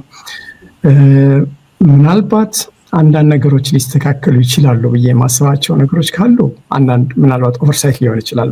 ዶክተር አለምሰገድ ገጽ 40 ላይ ለምሳሌ የወያኔን አመፅ በተመለከተ ምዕራብ ትግራይ ይላል ይመስለኛል፣ ምስራቅ ትግራይ ለማለት የፈለክ ይመስለኛል። ገጽ 40 ላይ ነው ያንን ያየሁት። እንደዚህም ደግሞ በኢትዮጵያ ትርክት ውስጥ ትርክት የሚለውን ቃል ናራቲቭ የሚለውን ስለተጠቀመን ሂስቶሪያኑ የትርክቱ አካል ነው። በዚህ ጉዳይ ላይ ሪሰንትሊ ሼቦም የምትባል ሂስቶሪካል ናራቲቭን በተመለከተ የጻፈች አንድ ሂስቶሪያን አለች እና ሂስቶሪያኑን ከዛ ነጥል ማየት ምን ያህል አስቸጋሪ እንደሆነ ያንን ፖዚሽናሊቲ በአንተ መጽሐፍ ውስጥ ማየት ይችላል። ገጽ 416 ላይ የኢትዮጵያን ገዢ መደብ ከአማራ ጋር የሚያያዝ ጉዳይ አለ። ኢት ኩድ ቢ አን ኦቨርሳይት። ያንን ትርክት ማረም ያለብን ይመስለኛል። ምክንያቱም ያስከፈለውን መስዋዕትነት ያየነው ነገር ነው እና ተድላ ቆቢትን በተመለከተ ሊሚትድ ኖሌጅ ካልቸራል ኤንድ ፖለቲካል ስኪል ኦፍ አማራ ይላል ነው ፖለቲካል ኤንድ ካልቸራል ስኪልስ ኦፍ ኢትዮጵያን ሩሊንግ ክላስ በሚለው ቢስተካከል የሚል አጠር ያለ አስተያየት አለኝ። የሁለቱን ህዝቦች ግንኙነት ለማዳበር በጣም ወሳኝ ፓርት የሚለው ላይ በኋላ እመለስበታለሁ። የተወሰኑ ማስታወሻቸውን ይዣለሁ። እንዴት ወደፊት ማጠንቀር እንችላለን ከሚለው አንዱ ትልቁ አርጊመንት ፕሮፌሰር ባህሩ የሚናገረው ነገር አለ። ሆርን ኦፍ አፍሪካን በተመለከተ በጻፈው አንድ አርቲክል ላይ የታሪክ በርደን ኦፍ ሂስትሪ ይለዋል። ያ በጣም የሚጫነን ይመስለኛል። ያ ቀንበር የታሪክ ቀንበርና ያንን መፍታት አንዱ መነሻው ታሪክን መፈተሽ ነው። ያንን ደግሞ ለመፈተሽ ከሁሉም አቅጣጫዎች እና ድምጾች የመጡትን ነገሮች ከሃይላንዱም ከሎላንዱም ከኢትዮጵያም ከኤርትራም ከሶማሌም ከተለያዩ አቅጣጫዎችና አንግሎች ማየት ጥሩ ጅማሩና ፋና ወጊ የሆነ መጽሐፍ ስላበረከትክልን እጅግ በጣም አድርጌ አመሰግናለሁ። ስለተሰጠኝ እድል እግዚአብሔር ይስጥልኝ። በዚህ ላይ አቆማለሁ። ወንድም ነአምን በጣም እናመሰግናለን አቶ ዳዊት። በአጭር ጊዜ ውስጥ ይሄንን ማሲቭ የሆነ መጽሐፍ አንብበህ እኔ ኢንትሮዳክሽኑን ብቻ ነው ያነበብኩት። አም ቬሪ ቢዚ ፐርሰን ጊዜም አልነበረም። ኦነስት መሆን አለብኝ። አነበዋለሁ ግን ኢንትሮዳክሽን ብቻ ነው ያነበብኩት። ይሄንን ማሲቭ መጽሐፍ አንብበህ ዲስቲል አድርገህ ኤሰንሱን በማቅረብ ጥሩ ግምገማ በጣም ምስጋና አቀርባለሁ በአዘጋጅ ኮሚቴው ስም። የሚቀጥለው ተናጋሪ ገምጋሚ ከኤርትራን ቲም ነው። ዶክተር ገብሬ ተስፋ ጊዮርጊስ ገብረሕይወት ተስፋ ጊዮርጊስ በቀድሞ በአዮዋ ስቴት ዩኒቨርሲቲ የኢንስቲትዩሽናል ሪሰርች ዳይሬክተር ነበሩ። በዚህ መጽሐፍ ላይ እሳቸውም ግምገማ ያቀርቡልናል። ዶክተር ገብሬ the floor is yours። አመሰግናለሁ። እና ወደ ዋናው አርዕስቴ ከመግባቴ በፊት 3 ማሳሰቢያዎች ልጠቅስ እወዳለሁ። አንደኛ ለተሰጠኝ የማቅረብ እድል ለአዘጋጆቹ ምስጋናዬን ለማቅረብ እወዳለሁ። ሁለተኛ በእነዚህ አይነት መድረክ በአማርኛ ካቀረብኩ ብዙ ጊዜ ይሆነኛል እና ትንሽ እጥረት ቢያጋጥመኝ እንግሊዝኛ እቀላቀል ይሆናልና አስቀድሜ ይቅርታ ልጠይቅ።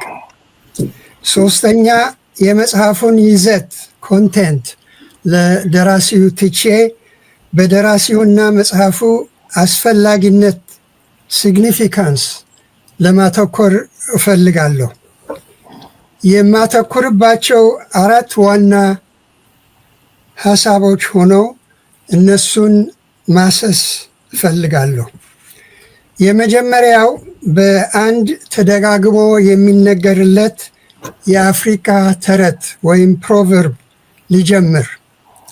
ይህ ተረት በተለያዩ የአፍሪካ ክፍሎች በተለያዩ አባባሎች የሚነገር ሲሆን አንዱ እንዲህ ይላል: አንበሶች የራሳቸውን የታሪክ ጸሐፊዎች እስኪመለምሉ ድረስ ትረካው በአዳኞቹ ጀግንነት ብቻ ያተኮረ ይሆናል። የዚህ ተረት ትርጉሙ ግልጽ ነው። ኤርትራውያን ደራሲ ዓለምሰገድ ተስፋዬን በመመልመላቸው ታሪካቸው በራሳቸው እይታ ወይም አመለካከት እንዲጻፍ አድርገዋል።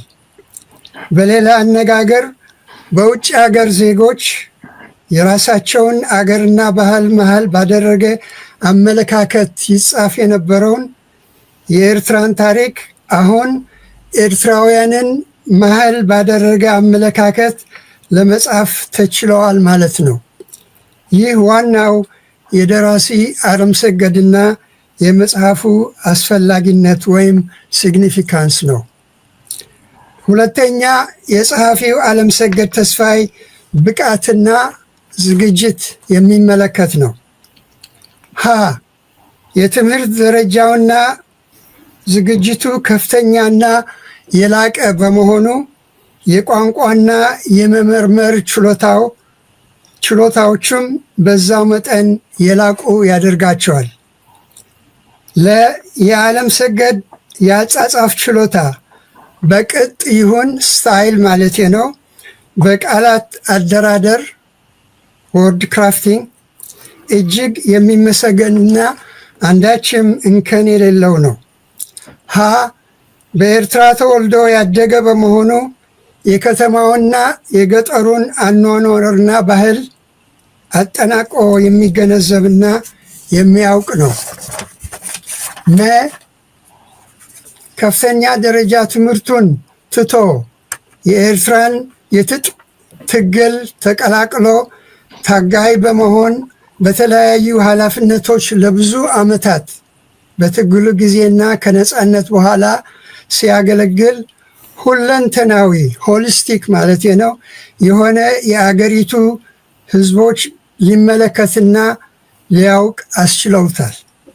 ስለዚህ እነዚህ የጠቀስኳቸው 4 እውነታዎች ፋክትስ ማለት ነው ተደማምረው ይህን መጽሐፍና ሌሎችን የደረሳቸው ጽሑፋት ለመጻፍ ልዩ ብቃት ያለው ዩኒክሊ ኳሊፋይድ ምሁርና ተመራማሪ ያደርጉታል። ሶስተኛ፣ አንድ የታሪክ ተመራማሪ ሊያሟላቸው የሚገቡ መስፈርቶችን ክራይቴሪያ ማለት ነው በደንብ ያሟላል። ዓለምሰገድ የትምህርት ሙያው ታሪክ ባይሆንም አንድ ጥሩ የታሪክ ተመራማሪ ሊያሟላቸው የሚገቡትን መመዘኛዎች በደንብ ያሟላል። ሀ የመጽሐፉ ምንጮች ከሞላ ጎደል ቀዳማዊ ናቸው፣ ፕራይመሪ ሶርስስ ማለት ነው። በወቅቱ በተለያዩ ቋንቋዎች ይታተሙ የነበሩትን ጋዜጠኞች ሌሎች ጽሑፎች መርምረዋል። የወቅቱ የመንግስትና የግል ሰነዶችን ፈልጎ በጥንቃቄ መርምረዋል። በተለያዩ የሀገር ውስጥና የውጭ ሀገር ከተሞች ቤተመጻሕፍቶችና ቤተመዛግብት ጎብኝቶ ብዙ ሰነዶችን መርምረዋል። በሕይወት ያገኛቸውን በወቅቱ የፖለቲካ ተዋናያን የነበሩትን አነጋግሮና ጠይቆ በሰፊው ጠቅሷቸዋል። ከነዚህ ቀዳማዊ ምንጮች ያገኛቸውን መረጃዎች ኢንፎርሜሽን አስቀድሞ እንደተባለው በላቀው የቋንቋ ችሎታው አቀናብሮ ነው ይህን መጽሐፍና ሌሎችን የደረሳቸው ጽሑፎችን የሚያቀርበው። ሌላው የጥሩ ታሪክ ተመራማሪ መመዘኛ ተጨባጭነቱ ነው፣ ኦብጀክቲቪቲ ማለት ነው። ዓለምሰገድ 100% ኦብጀክቲቭ ነው ለማለት አይቻል ይሆናል። ለኤርትራ ተሟጋችነቱ አድቮኬሲ ማለት ነው ለመረዳት ይቻላል፣ አንደርስታንደብል። ሆኖም በተቻለው መጠን እውነታዎቹን ያቀርብና ፋክትስ ማለት ነው ከራሱ ግላዊ እይታ ተቆጥቦ አንባቢ በራሱ መደምደሚያ እንዲደርስ ይፈልጋል፣ ይጥራልም። አንድ አብነት ለመስጠት ፍቀዱልኝ። በትግርኛ የደረሳቸው 6ቱ ትሪሎጂ መጽሐፍት ካነበብኩ በኋላ አንድ ረዘም ያለ ግምገማ በእንግሊዝኛ ጆርናል ኦፍ አፍሪካን ሊትሬቸር አሶሲዬሽን በሚባል መጽሔት በ2018 ማለት ነው አሳትሜ ነበር እና አስቀድሜ ረቂቁን ለከርተሲ ላኩለት እና እዛ ጽሑፍ አንድ ሴክሽን ሂሮዝ ኤንድ ቪሌንስ ጀግኖችና ተንኮለኞች በሚል አርዕስት ሀተታ ነበር እና የመለሰልኝ ግምገማው ጥሩ ነው፣ አመሰግናለሁ፣ ግን ያቺ አርዕስት ከሱ አይነት ሌበል ማድረግ ማለት ነው እቆጠባለሁ የሚል መልስ ነበር እና እኔ እንግዲህ እንደ ገምጋሚ መጠን እንደዚሁ ሌበል የማድረግ መብት አለኝ። ሆኖም ተመልሼ በቅንፍ ከአርዕስቱ አያይዤ ይህ አባባል የገምጋሚው እንጂ የደራሲው አይደለም የሚል ጨመርኩበት። ይህ ያመጣሁት የደራሲው ዓለምሰገድ ኦብጀክቲቪቲ ለመጠበቅ እስከዚህ እንደሚጠነቀቅ ለማሳየት ነው። ሀ በተዋጣለት ስኪልፉል ቋንቋ ማስቀምጡ ነው። ዓለምሰገድ የመጻፍና የመናገር ችሎታና ስጦታ አለው። ይህ መጽሐፍና ሌሎች ጽሑፎች የችሎታውና ስጦታው አይነታዊ ምስክሮች ናቸው። አራተኛና የመጨረሻው ሲግኒፊካንስ ኤርትራን በሚመለከት እስካሁን በተከማቸው ስነ ጽሑፍ ኤሪትሪያን ሊትሬቸር ማለት ነው ትልቅ አስተዋጽኦ ማድረጉ ነው። ይህን መጽሐፍና ሌሎች አያሌ ጽሑፎች በመድረስ ዓለምሰገድ እስካሁን ተከማችቶ ላለው ኤርትራዊ ስነ ጽሑፍ በጣም አበልጽጎታል። በተጨማሪ እኔ እንደማውቀው በግዕዝ ፊደል አጻጻፍ አስተማማኝ የሆነ መምሪያ እስካሁን ያለ አይመስለኝም። we don't have reliable guideline እና ዓለምሰገድ በትግርኛ ሲጽፍ ለእግረ መንገዱ ያልታሰበ አንኢንቴንሽናል መምሪያ ሰጪና የአጻጻፍ አርአያ ሆነዋል። ለማጠቃለልና ለመደምደም የደራሲው ዓለምሰገድ መጽሐፎቹ 4 አስፈላጊዎች ወይም ሲግኒፊካንስ ጠቅሻለሁ። አንደኛ፣ ዓለምሰገድ ይህንን እና ሌሎችን የታሪክ መጽሐፍ በመድረሱ የኤርትራን ታሪክ በባዕዳውያን ብቻ መሆኑ ቀርቶ በራሳቸው አመለካከት እንዲጻፍ አድርገዋል። ሁለተኛ፣ በደረጃ ትምህርቱ ይሁን በችሎታው የላቀ ሆኖ ይህንን መጽሐፍ ለመጻፍ ችሎታውም የላቀ ነው። ሶስተኛ፣ አንድ የታሪክ ተመራማሪ ሙያተኛ ለመመዘን የሚያገለግሉ መስፈርቶች በደንብ ያሟላል። አራተኛና መጨረሻ፣ ኤርትራን በሚመለከት ላለው የስነ ጽሁፎች ክምችት ኤርትራን ሊትሬቸር ታላቅ አበርክቶ በመስጠት አበልጽጎታል። ለመጪ ትውልድም በታሪክ አጻጻፍ ረገድ አርአያ ለመሆን በቅተዋል። ይህ የታሪክ መጽሐፍ በኤርትራውያን እና በኢትዮጵያውያን መነበብ ያለበት ነው። አንባቢያን ብዙ ነገሮች ሊማሩ ይችላሉ። እኔ ራሴ ይህንና ሌሎቹን በትግርኛ የጻፋቸውን መጽሐፎች በማንበብ ብዙ ተምሬያለሁ። አቅርቦቴን እዚህ ላይ ላቁም። ስላዳመጣችሁኝ አመሰግናለሁ። በጣም እናመሰግናለን ዶክተር ገብረሕይወት። በነገራችን ላይ ለዚህ ለታዳሚዎቻችን ይህን ለምትከታተሉ ኢትዮጵያውያን ኤርትራውያን በሙሉ ለማሳወቅ የምንወደው ይህን መድረክ ስናዘጋጅ ብዙ በርካታ ምሁራን እንዲሳተፉ ጥረቶች አድርገናል። የአቶ ዓለምሰገድ ተስፋዬ መጽሐፍ ስታንዳርድ አሁን ዶክተር ገብሬ እንዳሉት ሃይ ስታንዳርድ ዌል ሪሰርች ብዙ የተደከመበት እና ስታንዳርዱ የታሪክ አጻጻፍ ስታንዳርዱ የሚጠይቀውን ሂደት ፕሮሰስ የተከተለ በመሆኑ ፕሮፌሽናል ሂስቶሪያንስ መገኘት አለባቸው። ሌሎችም በኤርትራ በወቅቱ በፒሪየዱ ላይ የጻፉ ብለን በእኔ በኩል ዶክተር ሹመትን ሲሻኝን በዚህ ላይ ለመጋበዝ ሙከራ አድርጌያለሁ። እንደምታውቁት ዶክተር ሹመት አሁን አቶ ዓለምሰገድ ከጻፈው ፒሪየድ ጋር በተያያዘ የጻፈዋል። እንዲሁም ደግሞ አቶ አብዩ ዶክተር ተከስተ ነጋሽን በፌዴሬሽኑ ዙሪያ የጻፈ የታወቀ ሂስቶሪያን ስለሆነ እሱንም ሞክሯል። ሁለቱም በተለያየ ምክንያት አልተገኙም። ሌላው እውቁና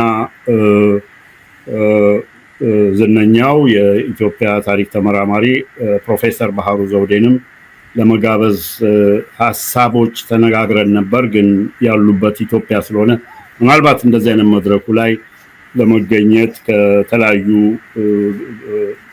ግምቶች ኮንሲደሬሽንስ ኮንሰርንስ ላይ መጡ ይችላሉ በሚል እሱንም ለማስገንዘብ የምንወደው የታሪክ ይሄንን ማመጣበት ምክንያት አይ ቲንክ ቅድም ወንድሜ ዳዊት እንዳለው የበርደን ኦፍ ሂስትሪ ሁልጊዜ ወይ ያደርግብናል አሁን እና ዋናው ከታሪክ እስረኛ ሳንሆን ዛሬ ላይ ያለውና የወደፊቱን ነጋችንን ማቀድ ማለምና ፖዚቲቭ እንዲሆን ካለፈው ታሪክ ለመማር ነው። በታሪክ ጉዳይ ላይ the best of historians ተቀምጠው philosophers of history historiographers የታሪክ ጸሐፊዎች በኢትዮጵያም ኮንቴክስት በኤርትራም ኮንቴክስት even በአሜሪካ በአውሮፓ ያሉ የታወቁት እነቶ ዮምቤ ከነሄግልም በፊሎሶፊ በኦፍ ሂስትሪ በአንድ እንትን ስምምነት የለም። ፋክቶች ላይ ሁሉ የትኛው ፋክት ነው የምትመርጠው የሚል የራሱ ሳይኮሎጂካል ካልቸራል ኮንስትሬን የሚያደርጉ አሉና ሙሉ በሙሉ ለመስማማት አይደለም። ዋናው ያለንን አንደርስታንዲንግ ለማጥበብና መልቲፕል ፐርስፔክቲቮች አሉ። አንዳንዴ ፋክቶችም ኮንቴስት ይደረጋሉ ኦር ፋክቶች ኢንተርፕሬት የምናደርግበት ሶ the point የዛሬው መድረክ በታሪክ ላይ ሙሉ በሙሉ ለመስማማት አይደለም። በአንዳንድ ጉዳዮች ላንስማማ እንችላለን። በብዙ ጉዳዮች የሚያስማሙን ብዙ አሉ። ዋናው ነገር ደግሞ ከታሪክ መጥፎቹን ተምረን እንዴት ወደፊት የወደፊታችንን ነገራችንን እናሻሽላለን የሚል ነውና ይሄንንም እንደተነጋገርን ዝግጅት ኮሚቴ ይሄም ሐሳቤ እንዳለን አድማጮቻችን የምትከታተሉ እንድታውቁልን እንወዳለን። አሁን የሚቀጥለው ተናጋሪ አቶ ይቅርታ ኢንጂነር ሰለሞን ገብረስላሴ ነው። ኢንጂነር ሰለሞን ገብረስላሴ እንዲሁ እንደ ወንድም አቶ ዳዊት ከበደ ቅድም ያቀረበልን በአጭር ጊዜ ውስጥ ይህን መጽሐፍ አንብቦ 30 ሪቪው ጽፎ 2 weeks back ለኔም ለአሶብዩም ልኮልን አንብበነዋል እና ከዛ ነው ብዙውን እንትን ያገኘው ስለ መጽሐፉ። እንዳልኳችሁ ቅድም ኢንትሮዳክሽኑን ያነበብኩት መጽሐፉን ለማንበብና ለመጨረስ ጊዜ በደንብ ፕላን አድርጌ ማድረግ አለብኝ እና አሁን ቀጥታ ወደ ኢንጂነር ሰለሞን እንሄዳለን። ኢንጂነር ሰለሞን የ30 ዓመት ለካሊፎርኒያ ስቴት የፔትሮሊየም ኢንጂነር ሆኖ የሰራ ነው በካሊፎርኒያ ስቴት። እንዲሁም በኢሃፓ ኢትዮጵያን ፒፕልስ ሬቮሉሽነሪ ፓርቲ ለአመታት ከአብዮቱ ጀምሮ በእጅግ ለጋ በሆነ ዘመን ለነጻነት ለፍትህ የተዋደቁ የታገሉ የዛ ትውልድ አባል ነው። አሁንም በኢሃፓም እንዲሁም ደግሞ ከሌሎች ጋር ወንድሞቹ እህቶቹ ጋር ሴቭ ኢትዮጵያ በሚል የኢትዮጵያን ትብብር ንቅናቄ ከቋቋሙት ስብስቦች መካከል የሴቭ ኢትዮጵያ መስራች አባል ነው። ዲያስፖራ የሚገኘው ኢትዮጵያ ውስጥ የሚንቀሳቀሰውን ኢሃፓ የሚደግፍ ጠንካራ ኔትወርክ አላቸው። የዛም አባል ነው። ኢንጂነር ሰለሞን 3 መጽሐፎችን የአማርኛም እንግሊዘኛም ጽፏል። በጣም ብርቱ አንባቢና ብርቱ ገምጋሚ ነው። ከኢንጂነር ሰለሞን ጋር የኢትዮጵያ ሬጂስተር መጽሔት ኤዲተር ሆኜ 1994 ሎስ አንጀለስ ከነ ፕሮፌሰር ጌታቸው ኃይሌ ነፍሳቸውን ይማርና ከነሱ ጋር ቋቋም ነው። ከዛን ጊዜ ጀምሮ ማቀው የማከብረው በጣም ግሩም ኢትዮጵያዊ ነው። እሱም እንግዲህ በአቶ አለምሰገድ ተስፋይ ላይ ሚዛናዊ የሆነ ብዬ ገምታለሁ ስላነበብኩት ሪቪውን እንትን ግምገማ አድርጓል። ኢንጂነር ሰለሞን መድረኩ ያንተ ነው። ታንክ ዩ። አመሰግናለሁ ነአምን። አቶ አለምሰገድንም አመሰግናለሁ። ስላይዶች አዘጋጅቻለሁ እንዳለው ነአምን ወደ 30 ገጽ ነው ያዘጋጀሁት። በጣም የሚገርም መጽሐፍ ነው። ወደዛ ከመሄዴ በፊት really I would like to thank our Eritrean brothers and colleagues for speaking in Amharic actually. But ትልቅ ነገር ነው. We cannot take it for granted. They are meeting us halfway. ለሰላም በመፈለጋቸው ነው። አለዛ ሚዲየሙ በእንግሊዝኛ ይሁን ሊሉ ይችሉ ነበር። ይህንን በመወሰናቸው በእንግሊዝኛ ችግር ያለባቸው ብዙ ኢትዮጵያውያንም ሆኑ ሌሎች ሊከታተሉት እንዲችሉ አስችለዋል። So I thank you guys. አለምሰገድንም በጣም ማደንቀው መጽሐፍ ነው። I'm going to make some comments as a book reader, as a book reviewer. Again, if there are some issues, I would ask you to jot them down. በሁለት ምክንያቶች ነው እነዛን ኢሹዎች አክቹሊ የማነሳቸው። አንደኛ ኢንተሌክቹዋል ሪገር ለመጨመር አንተ በጀመርከው ላይን አንተ ላይ ባለ ኤክስፔክቴሽን የማቀርባቸው ናቸው። ሁለተኛው ግን ሞር ኢምፖርታንትሊ የዚህ ቲም አቶ ነአምን እንዳቀረበው ሁለቱ ህዝቦች እና ኤሊቶቻቸው ሊቀራረቡ ይችላል። they can actually በአንድ ጊዜ ሳይሆን እያቀረቡ ሊመጡ ይችላሉ በሚል የጸና እምነት ነው። we got to talk and we got to narrow our differences ከሚል ነው እና we'll continue እንግዲህ መጽሐፉን አንብቤ የተሰሙኝን ነገሮች የት ነው ማገኘው? ሼር ስክሪን ነው የምመታው። ያ ፕሬዘንት የሚለው ታች ፕላስ ያለበት አለ አይደል? እዛ ላይ አፕሎድ ያደርግልሃል። እስቲ የሞከርኩ ነው። ፕሬዘንት ፕላስ ሳይን አላት ቦክስ። ፋይሎችን እየፈለገ ነው። ፋይሎች አግኝቼዋለሁ።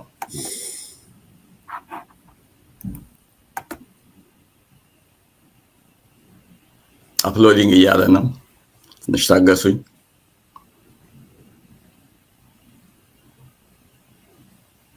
ፕሮሰሲንግ ይላል አሁን። መጀመር እችላለሁ። የመጀመሪያውን ስላይድ እስኪጀመር ድረስ ጊዜም ማዳን እንችላለን።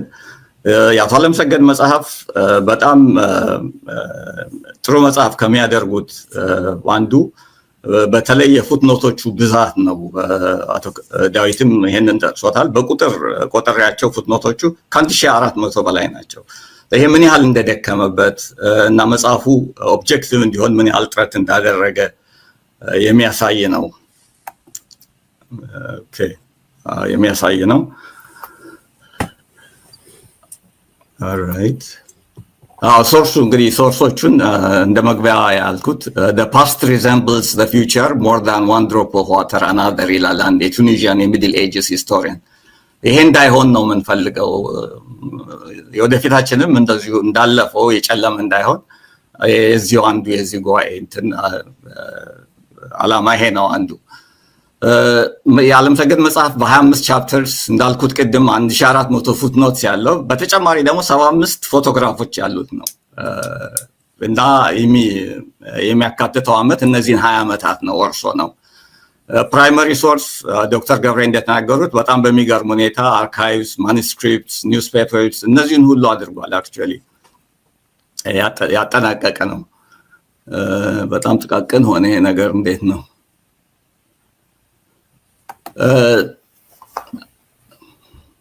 ይታያል ኢንጂነር ሰለሞን ይታያል። ኦኬ መጽሐፉ እንግዲህ በብዛት የሚያሳየን የኤርትራ የወደፊት እድል ምን ይሁን በሚለው ላይ ነው። እንደ ፕሌየርስ ብዬ እንግዲህ የጠቀስኳቸው ኤርትራውያንም አሉ፣ ኢትዮጵያውያንም፣ የውጭ ሰዎችም አሉ፣ ዩናይትድ ኔሽንስም አለ። እነዚህ ሁሉ ናቸው እንግዲህ እና በሰፊው በእነዚህ ዓመታት ብዙ ውይይቶች ተደርገዋል አማንግ ደ ፒፕል አክቹዋሊ። ይሄንን ዓለምሰገድ ሰፋ ባለ መንገድ በፊት ከነበሩት ቀድሞ ከነበሩት ጋዜጦች ሁሉ እየጠቀሰ በሰፊው ሊያሳየን ይሞክራል። በዛ ጊዜ ላልኖረ ሰው በኤርትራ ውስጥ የነበሩት ነገሮች ምንድን ናቸው የሚሉትን በሰፊው ሊያሳየን ሞክሯል። የነበሩትን ጋዜጦችን በሙሉ ጠቅልል ለማድረግ ሞክሬያለሁ። በ509 ገጽ ውስጥ ያካተታቸውን ጋዜጦች ጋዜጣ ለማንበብ ኦፍኮርስ መማር አስፈላጊ ነው። ዓለምሰገድ ይነግረናል ኤጁኬሽን ኢን ኤሪትሪያ በጣሊያኖች ጊዜ እስከ 4ኛ ክፍል እንደነበረ፣ ከዛ ግን በእንግሊዞች እንደተሻሻለ፣ ከዛም በፌዴሬሽኑ ጊዜ የመጀመሪያው ቺፍ ኤግዜኪቲቭ ተድላ ባይሮ ያቀረቡትን ሪፖርት እንዴት በ1500 የተማሪዎች ቁጥር እንዳደገ 436 አስተማሪዎች እንደነበሩ ይሄ ኮንትሪቢዩት አድርጓል። ህብረተሰቡ ኤሊቱ አንባቢ እንዲሆን በማድረግ ደረጃ አንደኛው ጋዜጣ ይሄ ሃንቲ ኤርትራ የሚለው ያው የመጽሐፉም ሽፋን ላይ የምታዩት ነው። አክቹዋሊ በኋላ ወደ ፌዴሬሽን ሲመጣ ደሃ ኤርትራ በሚለው ጋዜጣ ቮይስ ኦፍ ኤርትራ በሚል የተተካ ነው። ይሄ እነኚህ ጋዜጦች ሞሮርሌስ ኤርትራ ነፃ መሆን ራሷን የቻለች ሀገር መሆን አለባት የሚለውን ቪውስ የሚገፉ ጋዜጦች ነበሩ። እነ ወልደ አብ ወልደ ማርያም፣ እነ ኤልያስ ተክሎ የተባሉ ሰዎች በአታሚነትም በኮሎሚኒስትነትም ብዙ አስተዋጽኦ ያደረጉበት ነው። ኢትዮጵያ የሚለው የአንድነት ፓርቲው ጋዜጣ የነበረበት ነው። ራሳቸው አቶ ተድላ ባይሮ የመጀመሪያዎችን 14 ኤዲሽንስ በአታሚነት እንደሰሩ ይነግረናል ዓለምሰገድ። እንግዲህ የዩናይትድ የዚህ የአንድነት ኃይሉን ድምፅ የሚያሰማ ጋዜጣ ነው የነበረው። ከነዚህ በፊት ከሁሉም ቀድሞ አክቹዋሊ የነበረው ይሄ ኤርትራ ሰሙናዊ ጋዜጣ የሚባል ዊክሊ ነው፣ እሱ ነው። ከዛ በኋላ ነው እንግዲህ ሌሎቹ የተከተሉት።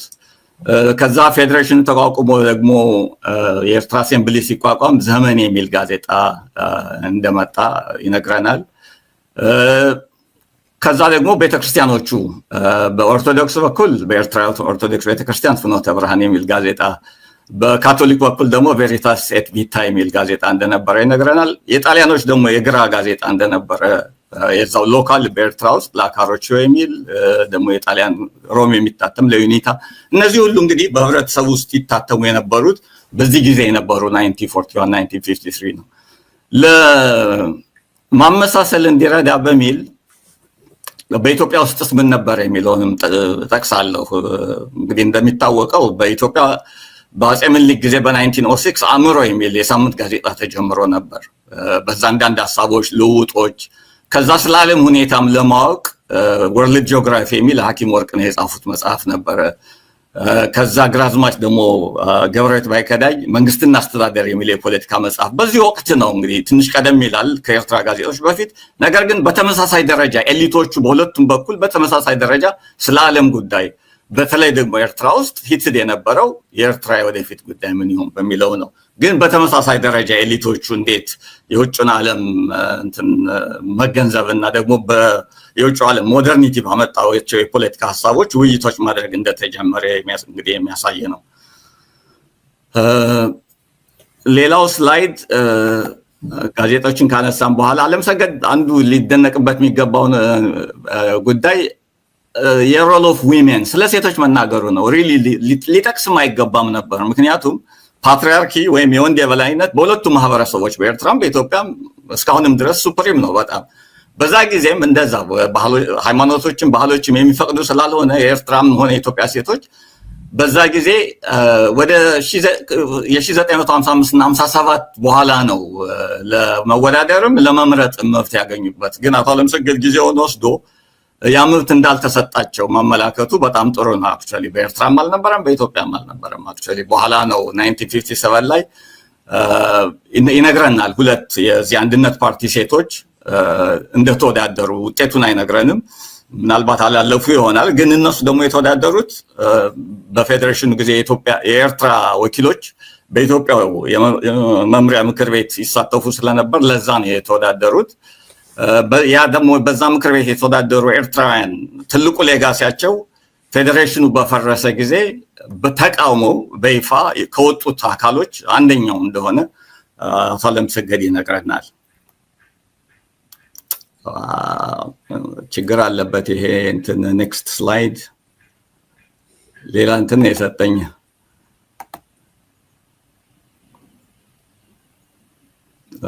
ይሄ እኔ ስላይዶች አይደሉም፣ እንዴት እንደሆነ አላወኩም። ነገር ግን ልቀጥል። አይ ቲንክ ያለ ስላይዶቹ መቀጠል የሚችል ይመስለኛል ሀሳቦቼን። በእነዚህ ጊዜ የነበሩት ምን ናቸው ዋና ዋና ሀሳቦች የሚለውን ለማቅረብ በተለይ በሰዎቹ በኩል ታዋቂ የነበሩ ኤርትራውያን በዛ ጊዜ አንድ ሶስት ጠቅሳለሁ። ለምሳሌ ኢብራሂም ሱልጣን፣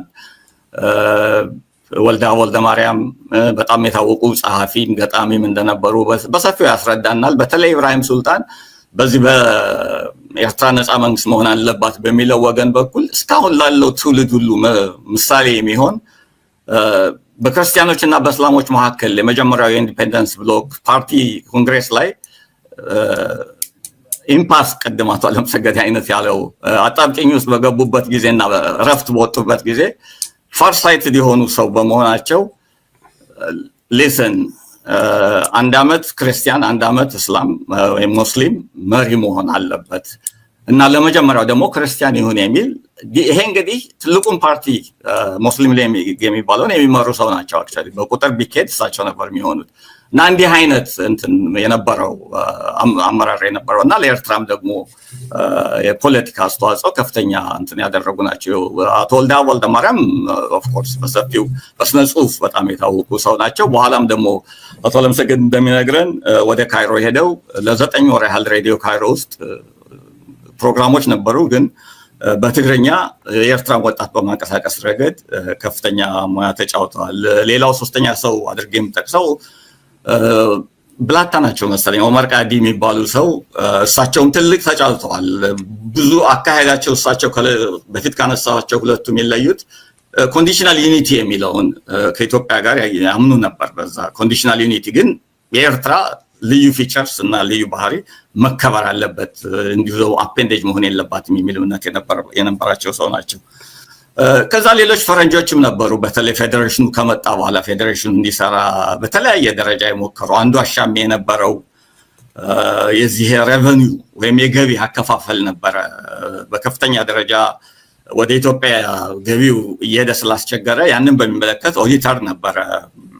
አሁን ስሙን አላስታውሰውም፣ ምናልባት ስሚት ይመስለኛል። አቶ አለምሰገድ ልትረዳኝ ትችላለህ። እሱ ይሄንን በማሳሰቡ ለአሴምብሊው ከስራው እንዲሰናበትና ዲሞት እንዲደረግ ፋይናንሻል አድቫይዘር እንዲሆን ያደረጉበት ሁኔታ ነበር። ይሄን ያሳዩናል። እሱ ደግሞ አልፈልግም ብሎት አገሩን ትቶ እንደወጣ።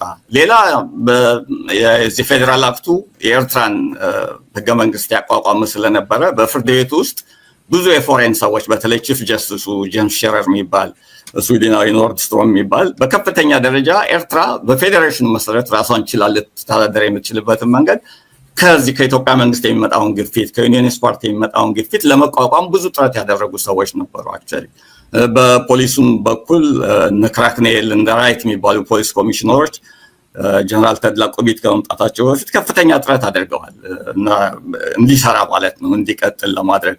ትልቁ ችግር የነበረው ሲጀምሩ ሁሉም አቶ አለምሰገድ እንደሚነግሩን ኤምኤፍኤች የሚባል ማህበር ፍቅሬ ሀገር ማለት ነው እዛ ውስጥ ገብተው ስለ ኤርትራ ጉዳይ ለመወያየት ሲሞክሩ በተለይ በአንድነት ፓርቲ በኩል የመጫን ነገር በተለይ ቶሎ ኤርትራ ወደ ኢትዮጵያ እንድትዋሃድ የማድረግ ግፊት ስለመጣ የብዙዎች ልብ እየሻከረ የሄደው በዚህ ምክንያት ነው እየሻከረ የሄደው። ከዛ በኋላ ኦፍ ኮርስ ፌዴሬሽኑ የፈረሰበት ሁኔታ ነው። ከዛ በኋላ ያለውን ታሪክ የምናውቀው ነው። ከዛ እንግዲህ ተድላ ቆቢትን ለብቻ ያየሁባቸው አንድ ስላይድ ነበረኝ። ለምንድን ነው እምነት ነበራቸው ህግና ደንብ ማስከበር። ከዛ ደግሞ የኢትዮጵያ ኤርትራን ከተጉ ሌሎች ኢትዮጵያውያንን አውትስማርት ማድረግ ይችላሉ እና እንደውም ኢትዮጵያንን ማስተዳደር ይችላሉ የሚል እምነት ነበራቸው አቶ አለምሰገድ እንደሚነግረን። በተጨማሪ ደግሞ ፍርሃትም ነበራቸው። እስላሞችና አረቦች ይህችን ሀገር ሊቆጣጠሯት ይችላሉ የሚል እና ምናልባትም the lesser of the two evils በሚል እንደሆነ አላውቅም በከፍተኛ ደረጃ ህግ ለማስከበር የሞከሩበት ሁኔታ ነው።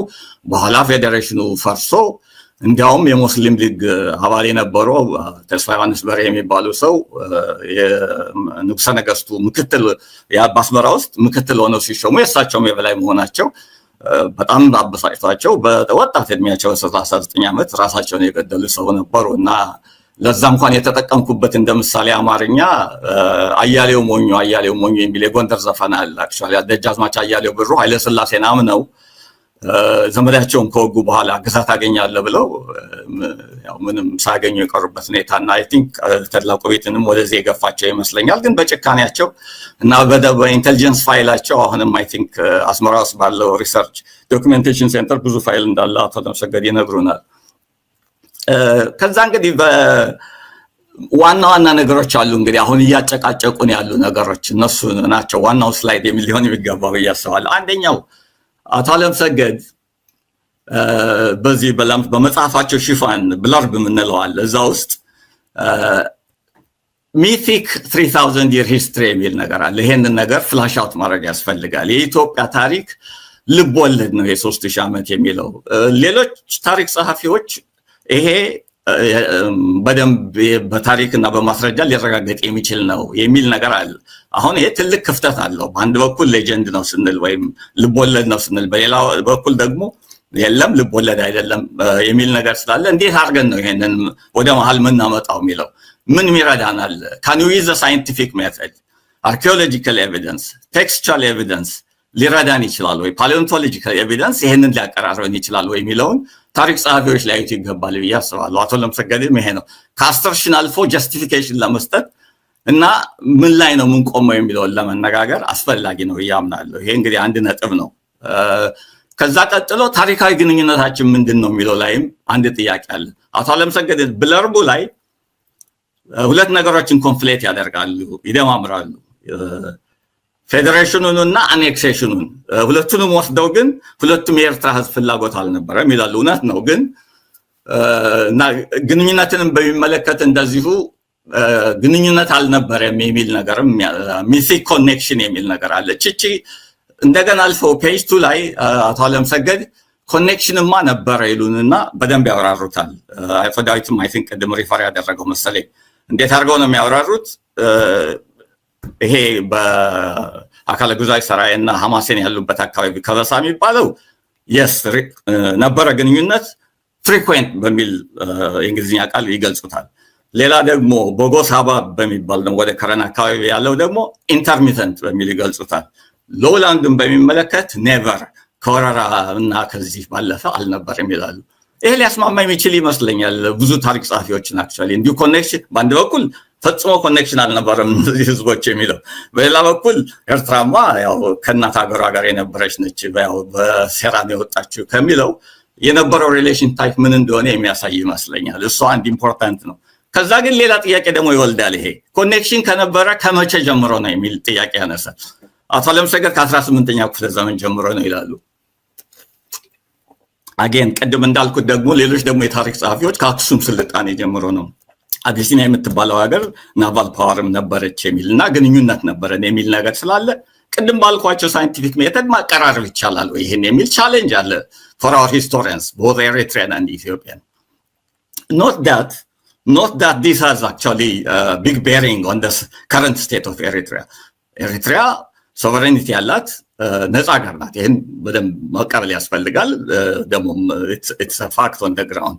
ነገር ግን እንዴት አድርገን ነው ይህንን ሚውቹዋል ሪሌሽን ልናሳድግ የምንችለው የሚለውን ደግሞ ለመቀራረብ መቻል አለበት፣ ትረስት ለመፍጠር መቻል ያለብን ይመስለኛል። ከዚህ ጋር በተያያዘ ሌላ አቶ ዳዊት ዘሪቢወር የጠቀሳት ነገር አለች 416 ላይ አክቹዋሊ እሷን እኔ እንደ ኮምፕሊሜንት ነበር ለአቶ አለምሰገድ ይነግሩናል።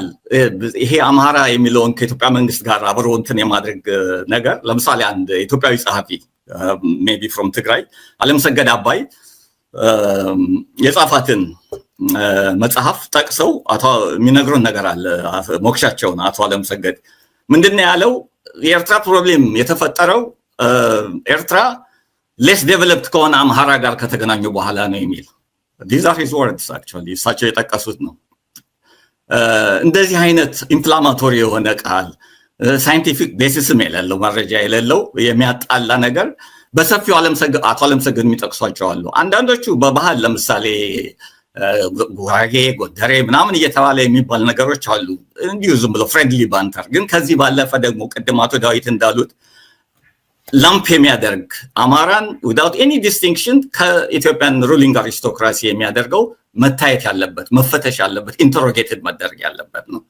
የኢትዮጵያን ሩሊንግ አሪስቶክራሲ አክቹዋሊ ብዙ ታሪክ ጸሐፊዎች እንደሚያሳዩት ወሎ ውስጥ ኦሮሞዎች ኤክስፓንሽን ካደረጉ በኋላ የወሎ ሩሊንግ ፋሚሊ እንደ ኦሮሞ ነው። ጎንደር ቤተ መንግስት ውስጥ እንደዛ ነው ያደረጉት። በኋላም በአጼ ምኒልክ ጊዜ በሰፊው የነበሩበት ሁኔታ ስለሆነ ማልታይ ናሽናል ሩሊንግ ክላስ ነው የነበረው የሚል ናሬሽን ስላለ እሱን በደንብ አድርጎ ኢንተሮጌት ማድረግ ያስፈልጋል። ኢምፖርታንት ነው ለማለት ነው። አቶ አለምሰገድ አክቹዋሊ ቱ ሂዝ ክሬዲት ኬርፉሊ ሌሎች ያሉትን ይጠቅሳል እንጂ አማራ ሩሊንግ ክላስ ነበር ያለው እዛች ፔጅ 416 ብቻ ስለ አሁን አቶ ዳዊት እንዳሉት ስለ አቶ ጀነራል ተድላቆቢት ሲናገር እዛዳች ብቻ ነው ያለው። እሱንም ደግሞ የጀነራሉ ጸሐፊ I think his father's name was Sahagavar, I forgot his first name. እሱ የሚላቸው ነው እሱ ብዙ ጊዜ ይላል። ከዛም አልፎ ኤልያስ ተክሉ የሚባለው የደሃይ ጸሐፊ አንዳንድ ኢንፍላማቶሪ ነገሮች ይናገር ነበር ሸዋና ምስጥ ወደ ውስጥ የሚል እና በዛም ምክንያት ሳስፔንሽንም ጋዜጣው የገባበት ምናምን ሁኔታዎች ነበሩ። እነዚህ የምንማርባቸው ነገሮች ይመስሉኛል። አክቹዋሊ በኮሚኒቲስ መካከል ኢኖሰንት የሆኑ ኤርትራያንስም ኢትዮጵያንስም የነሱን ድራግ አድርጎ ኢንቱ የፖለቲካል እንትን ውስጥ ማስገባት ሁለቱም ኮሚኒቲዎች ሊማሩት የሚገባ ነገር ነው ብዬ አስባለሁ። ሌላ አቶ አለምሰገድ I think a couple of points before I close ጃንሆይን በሚመለከት ኃይለ ሥላሴ ፔጅ 400 ላይ የተናገሩት ነገር አለ። ምንድነው ያሉት? ኢን ፐብሊክ ነው አስመራ መጥተው ኃይለ ሥላሴ ኤርትራን መሬቱን እንጂ ህዝቡን አንፈልገውም ብለው ተናግረዋል ይላሉ። ለዚህ እንደ ዋቢ አድርገው ያቀረቡት አክቹዋሊ አንላይክ ዩ ብዙ ነገር ሪሰርች አድርገው በቲክ ኤቪደንስ ያቀረቡትን እዚህ ጋር ቲን ኤቪደንስ የሆነ አንድ ሰው ነው አስፋህ ካሳ የሚባል አክቹዋሊ nobody knows who he is። ግን እንደዛ አይነት ፐብሊክ ስፒች ላይ ጃንሆይ ተናግረው ከሆነ there must be a record, a stronger record than that እና ትንሽ አቶ አለምሰገድ ካቀረቡት አንፃር ሲመለከት ይሄኛው ፊን ሆኖብኛል ኤቪደንሱ። not only that ሌሎች ብዙ ሰዎች በኤርትራውያን ዘንድ ይሄ ኮመን የሆነ ሚስ አንደርስታንዲንግ ነው ንጉሱ እንዲህ ብለው ተናግረው አያውቁም። sure enough there are other lower officials actually የተናገሩ ይሄንን ነገር ያሉ but not the emperor himself እና still አቶ አለምሰገድ ኢንሲስት የሚያደርጉ ከሆነ ከዚህ የበለጠ ከአቶ አስፋህ ካሳ የበለጠ ኤቪደንስ ያስፈልጋል። ያን ሰው ኤቪደንስ ትንሽ አስቸጋሪ ይመስለኛል በዚህ ደረጃ። ሌላ ስለ ጠለፋዎቹ ያወሩት ነገር አለ። 3 የአውሮፕላን ጠለፋዎች ተደርገዋል። ሁለቱ ኢትዮጵያና ኤርትራን ጆይንትሊ ያደረጉት ነው ብለዋል። እውነት ነው፣ ግን ሁለቱም በኤርትራ መሪነትና ኦርጋናይዜሽን ነው የተደረገው ይላሉ። how fair is that? በህይወት ያሉ ኢትዮጵያውያን ጠላፊዎች አሉ። አቶ አብዲሳ አለ፣ አያን አብዲሳ ቶሮንቶ አለ፣ አቶ ኢያሱ አለማየሁ አለ። አቶ ኢያሱ አለማየሁ መልሶታል። ይሄን ነገር ከየት እንደሰማው አላውቅም። ውሸት ነው ጆይንትሊ ነው የሰራ ነው የሚል ስላለ ትንሽ ለኤርትራውያን ያጋደሉ ስለሚመስል ቢመለከቷት እሷንም ሪቪው ቢያደርጓት ጥሩ ይመስለኛል ለማለት ነው። I think with this my conclusive slide የነበረው how do we move forward ብዬ ሶስት ነገሮችና ሶስት ሰዎችን ሁለት ኤርትራውያንና አንድ ኢትዮጵያዊ እንደ ምሳሌ አድርገን ብንወስድ ከኢትዮጵያውያን እንደ ምሳሌ አድርጌ የወሰድኩት አቶ አክሊሉን ነው። አቶ አክሊሉ yes he was a representative of the Ethiopian government ኤርትራ ፌዴሬትድ እንድትሆንና እንድትመጣ ፈልገዋል። ግን every step of the way ደግሞ ይሄንን ከዚህ ከኢትዮጵያ መንግስትና ከአንዳንድ ዩኒቨርሲቲዎች የሚመጣውን ግፊት ለመቃወም ሞክረዋል። he was a voice of moderation ብንል እንችላለን actually እና ሞዴሬሽኑን እሱን እንደ ምሳሌ አድርገን ሁለቱም ኮሚኒቲዎች መጠቀም እንችላለን በዛ ሴንስ። ሌላ ትራንስፎርሜሽን ነው ያልኩት። ትራንስፎርሜሽንን ደግሞ የመረጥኩት አዋቴን ነው actually ሐሚድ ኢድሪስ አዋቴ he was a ሽፍታ። እሱ እንግዲህ ሌጀንድ ነው በኤርትራን ትግል የጀመረ ሰው ነው። ወልቃይት አካባቢ ወላጆቹ እንደነበሩ አማርኛ እንደተማረ ሹቲንግም ምናልባትም ከአርበኞቹ ጋር እዛ ትንሽ ታግሎ ሊሆን ይችላል። እንዴት ግን ከሽፍታነት ብሪቲሾችን ከማጥቃት ምን ከማለት ኩናማዎች ጋር ወረራ ከማድረግ አልፎ ወደ ኤርትራን ኮዝ ወደ ማምጣት የሄደ ሰው ስለሆነ እሱን እንደ ትራንስፎርሜሽን ምሳሌ ሁላችንም ብንመለከተው የሚል እንትን ነው ሐሳብ ያለኝ። እንደ ምሳሌ አድርገን ልንጠቀምበት የሚገባ ሰው ነው ብዬ ነው ማስበው። እንግዲህ እሱን በሚመለከት እና እነዚህን ሰዎች እንደ ምሳሌ አድርገን ብንጠቀም ሜቢ የኤርትራን ሂሮስም በኢትዮጵያ በኩልም ትንሽ ሪስትሬን የሚያሳዩትን አድርገን we can እንደ ስፕሪንግ ቦርድ ልንጠቀምበት እንችላለን የሚል ነው። I think with this I conclude my presentation. በጣም እናመሰግናለን ኢንጂነር ሰለሞን። አሁን ቀጣዩ ፕሮግራማችን አቶ አለምሰገድ ለቀረቡት ግምገማዎች ላይ ኮሜንት ለማድረግ አንድ 10 ደቂቃ 15 ደቂቃ ያህል ጊዜ ሰጥተን እሱ እናደርጋለን። ሌላው ምናለሽ መቲ ዩቲዩብ ላይ አሁን በቀጥታ ላይቭ ስትሪም እየተደረገ ስለሆነ ይህንን መተከታተሉ ኢትዮጵያና ኤርትራውያን ጥያቄ ካላችሁ ያለን የሰጠን ጊዜ እያለቀ ነው፣ ግን 3 ጥያቄ ተቀብለን ለማስተናገድ እንሞክራለን። ወይ ለገምጋሚዎቹ ወይ ለአቶ አለምሰገድ ሶስቱን መርጠን ሁሉንም ማስተናገድ አንችልም ካለን ጊዜ አኳያ። ይሄ እኔ መመራው ሴሽን 3 ላይ መጠናቀቅ አለበት፣ ወደ ሁለተኛው መሄድ አለብን። ያለን ጊዜ 23 ደቂቃ ነው። 10 ደቂቃው ለአቶ አለምሰገድ ነው፣ 10 ደቂቃው ለጥያቄና መልስ ነው። 3 ጥያቄ እንቀበላለን። ምናለሽ መቲ ዩቲዩብ ላይ ጥያቄያችሁን ወይ ኮሜንታችሁን አስቀምጡና በምንችለው አቅም 3 ያህል ጥያቄዎች አድሬስ ለማድረግ እንሞክራለን። አቶ አለምሰገድ በቀረቡት ግምገማዎች ላይ ኮሜንት፣ አስተያየት፣ ሪስፖንስ the floor is yours። ያንተ ነው።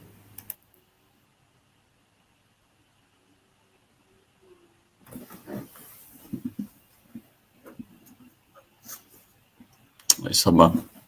ሚውት ነህ መሰለኝ። አንሚውት አድርግ እስቲ። አሁን ተናገር። አንሚውት አድርገው። አሁን አለ። yep go ahead። የአቶ ዳዊትን በደንብ አልሰማሁትም። ትንሽ የመስማት ችግር አለ መቼስ። ያቺ የታላቅ ቤት የኔ ቃል አይደለም፣ የዶክተር ክንፈ ተስፋ ጋብር ታላቅ ቤት ራሱ አለኝ ብሎ የነገረኝ ስለሆነ ኮቴሽን ብቻ ነው። የሱ አይነት አስተያየት በኢትዮጵያውያን በአማራዎች ጋር አለኝ ማለት አይደለም። እኛ በዛን ጊዜ ሁልጊዜ በኤርትራ ውስጥ የአማራ ገዢ ገዛን። አማራ ነበረ ሁሉንም የሚያጠቃልሉ። እኛ ኦሮሞ ምናምን አናቃቸውም።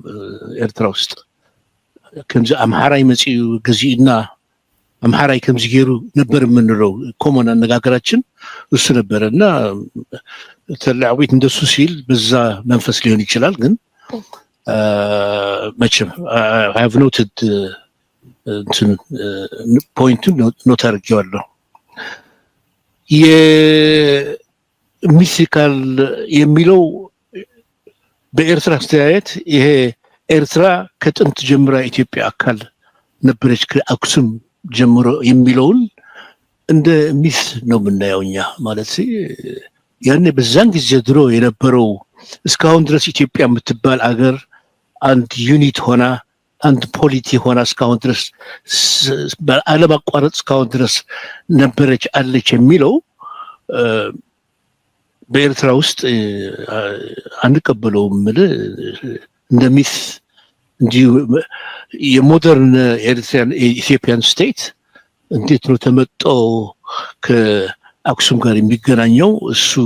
እሱ ላይ ብዙ ሪዘርቬሽን ያለው በኤርትራ ትረካ ውስጥ ያ ከ1750ዎች በዘመነ መሳፍንት ተብሎ የሚጠራው እንደ ሞደርን ሂስትሪ ኦፍ ኢትዮጵያ የሚገመተው ለምሳሌ ባህሩ ዘውዴ መጽሐፉ ላይ ሞደርን ሂስትሪ ኦፍ ኢትዮጵያ ብሎ ከዛ ነው የሚጀምረው በካቴጎራይዜሽኑ እና ኦልሞስት በዛን ጊዜ የኤርትራ ሞደርን ሂስትሪ የሚጀምረው ያኔ ነው እና እሱ ክላሲፊኬሽን ለመቀበል ነው እንጂ ከዛ በፊት ግንኙነት አልነበረም ወይ ምናምን ለማለት አይደለም። ቅድም እንዳልኩት ግን ይህ የኢትዮጵያና ከኤርትራ ጋር ከቅኝ ግዛት በፊት ከጣሊያን በፊት የነበረው ግንኙነት ሳይኮሎጂካል ኢምፓክቱ ቀላል አይደለም። በኤርትራ ትርክትና በኢትዮጵያ ትርክትና እሱ የራሱን ችሎ የሱ ኤክስፐርቲዝ ያላቸው ሰዎች አንድ እንደዚህ አይነት ነገር ቢዘጋጅ ጥሩ ይመስለኛል። እኔ ግንኙነት አልነበረም የሚለው እኔ አልቀበለውም። ግንኙነት ነበረ በየአይነቱ። ግን ያ ግንኙነት ለምንድን ነው ወደ ውህደት ሳይሆን ወደ መፈናጠት ለምን አመራ የሚለው ላይ ግን ጥናት ያስፈልገዋል። ለምሳሌ ለምንድን ነው ጣሊያን ምላሽን ብቻ የያዘው? ለምንድን ነው የምራች ህዝብ እና መሪዎቹ ጣሊያን ማሳዋ ሲመጣ ለምን የጣሊያን ፕሮቴክሽን ጠየቀ? የጣሊያን እኮ ወደ ከበሳ ሲወጣ አካምፓኒድ ሆኖ ነው የወጣው። በነ ብላታ በራኺ ራስ በራኺ የሆኑት በነ ባህታ ሐጎስ በእነኚህ ሁሉ ለምንድን ነው ሰንዓፈ ወደ ጣሊያን ፕሮቴክሽን የሚሄደው? ለምንስ አድግራት እዛው ይቀራል? ይሄ ሁሉ እንደዚህ አይነት ጥያቄ አለ። ለምን አዱ ኋላ ወደ ጣሊያን ፕሮቴክሽን ይጠይቃል፣ ግን አድዋ ኢትዮጵያ ውስጥ ይቀራል? ይሄ ምልህ ፉድ ፎር ቶት ነው። ይሄ ፉድ ፎር ቶት። I have not come to any conclusion myself on what exactly happened at that time, because I am not an expert also of that period of history, both Eritrean and Ethiopian history.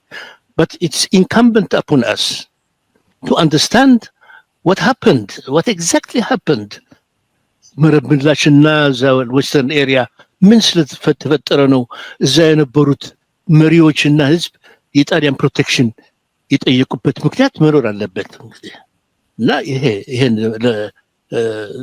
ሃይላይት ለማድረግ ግን as an important area of study for the future ይዘነው እንድንቆይ ማለት ነው። ሌላ ምንድን ነበር ምን ብታስታውሰኝ ጥሩ ነው፣ ምክንያቱም አንዳንዱን አልሰማሁትም በደንብ አድርጌ።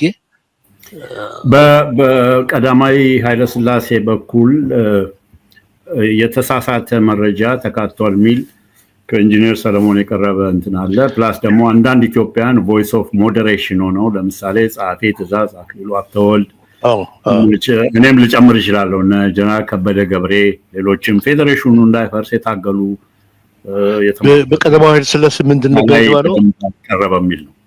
አማይ ራይት ኢንጂነር ሰለሞን ልታረመኝ እንችላለን? ቀዳማዊ ኃይለሥላሴ ላብራራ ለአቶ አለምሰገድ አብራሩ።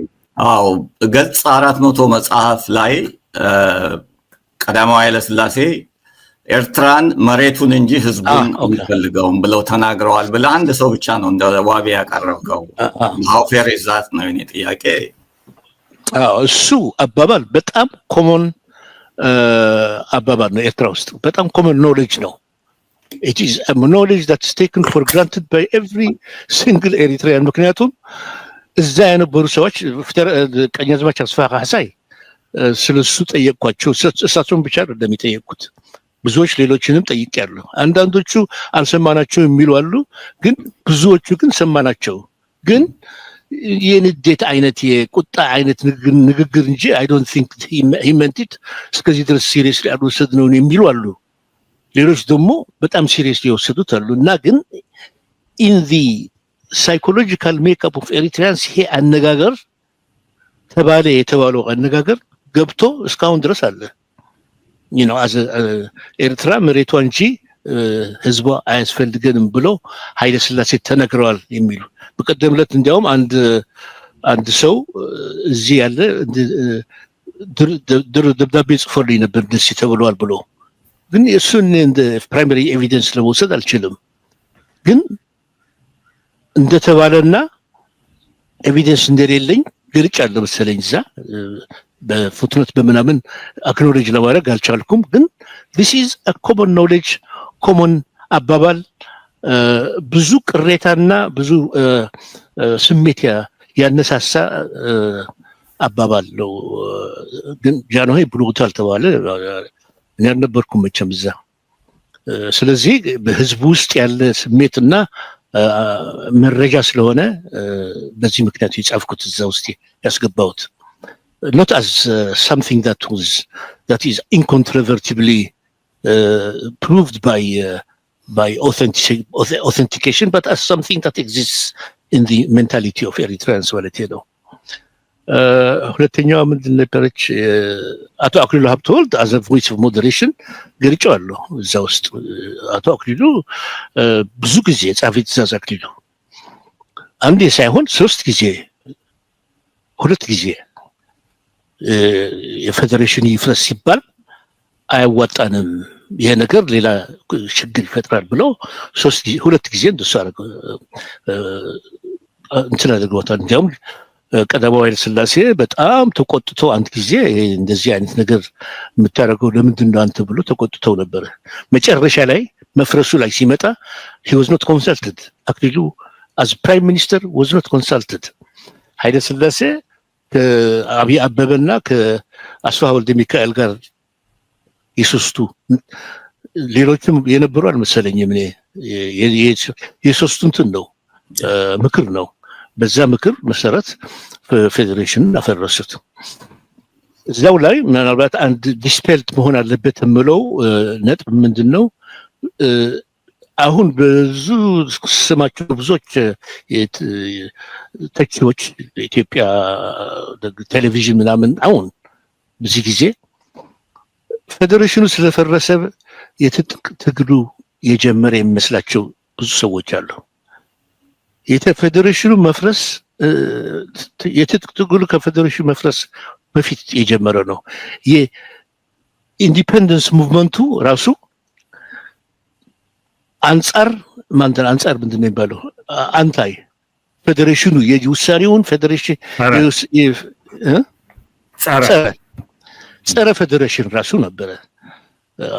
ታስታውሱ እንደሆነ ገጽ 160 ይመስለኛል ኢብራሂም ሱልጣን በ27th of November 1949 he was called in front of the ad hoc committee that looked into the Eritrean case.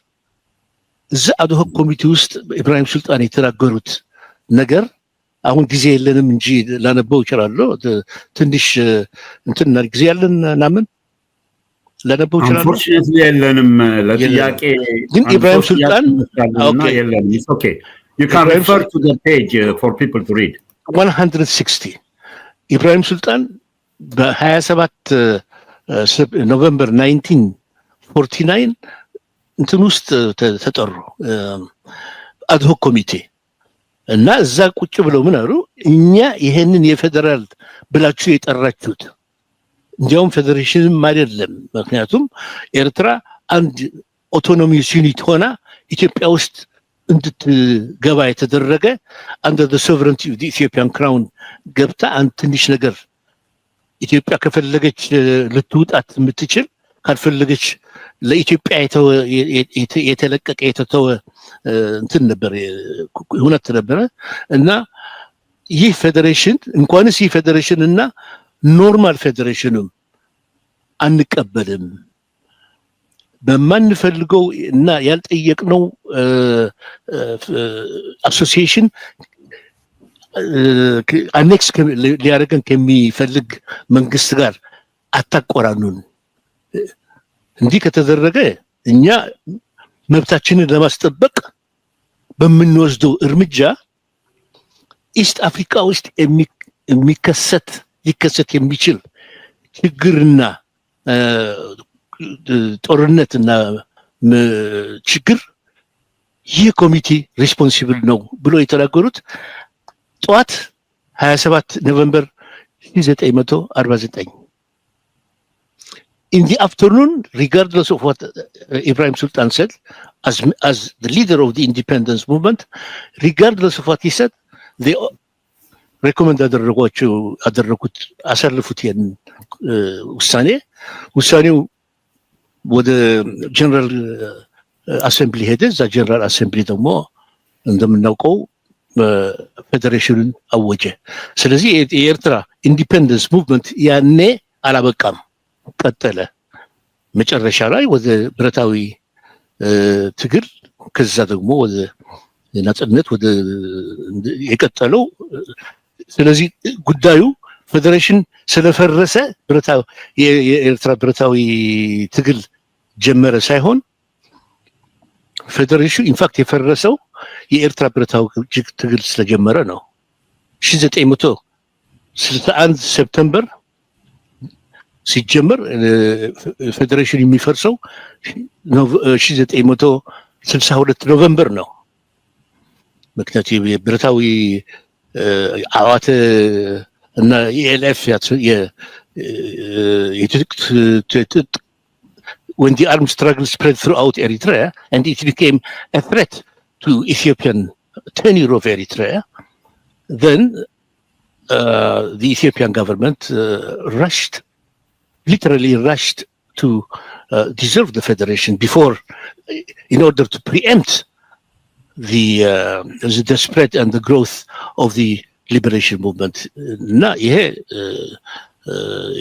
ዲስፔል መሆን ያለበት one of the central themes ደግሞ የመጽሐፌ ይሄ ነው። ይቅርታ አድርጉልኝ፣ የአማርኛው ትንሽ ዛሬ እምቢ ብላለች አማርኛ።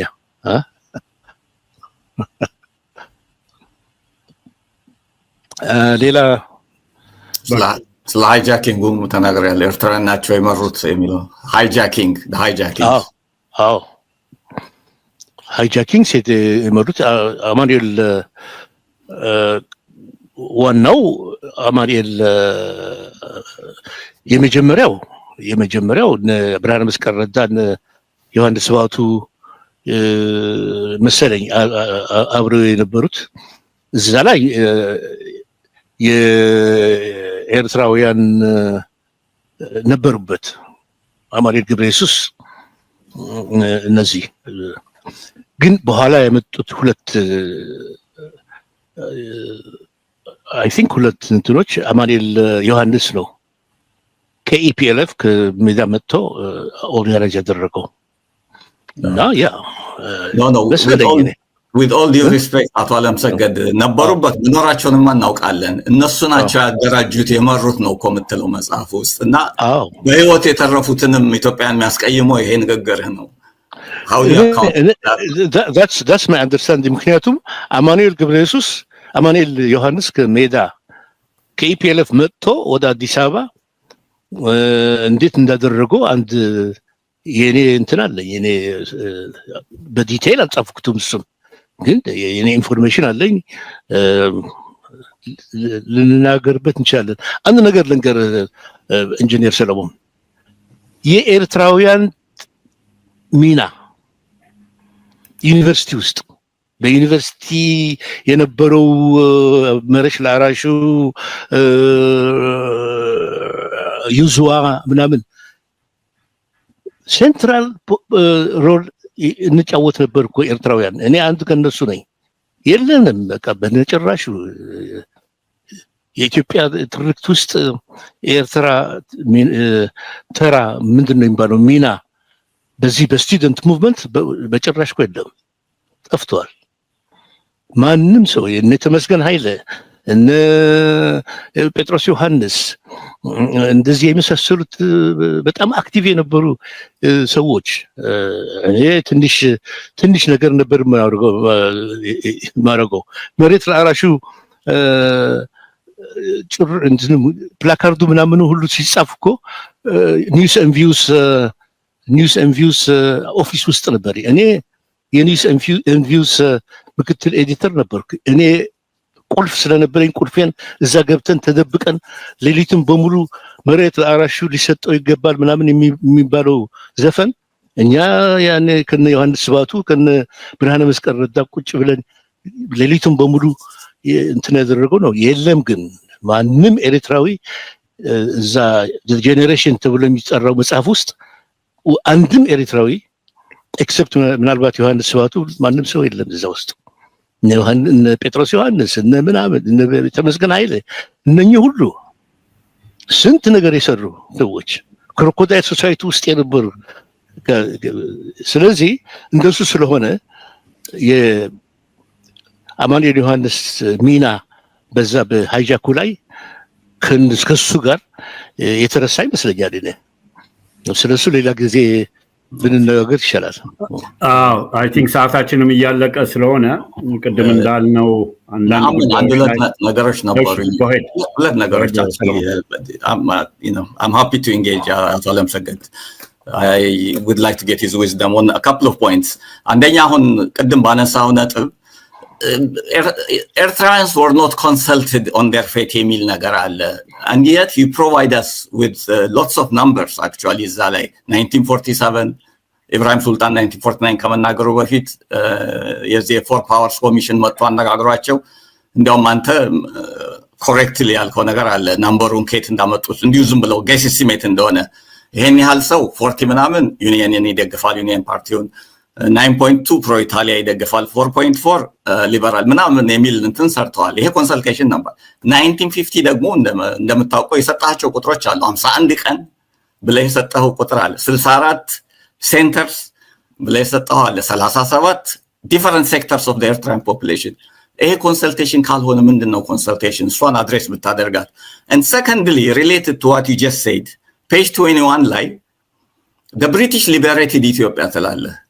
I think that misses the Eritrean and Ethiopian patriots that fought against the Italians for 5 years. እሷንም I think oversight ይመስለኛል ባንተ በኩልና ሁለቱ የቀሩኝ ስለነበሩ እሷን አድሬስ ብታደርግልኝ ደስ ይለኛል። Thank you. ታኔራ ተቀዳሚት መጀመሪያው ምን ነበረች? ተቀዳሚት ዝብለን ሄጅ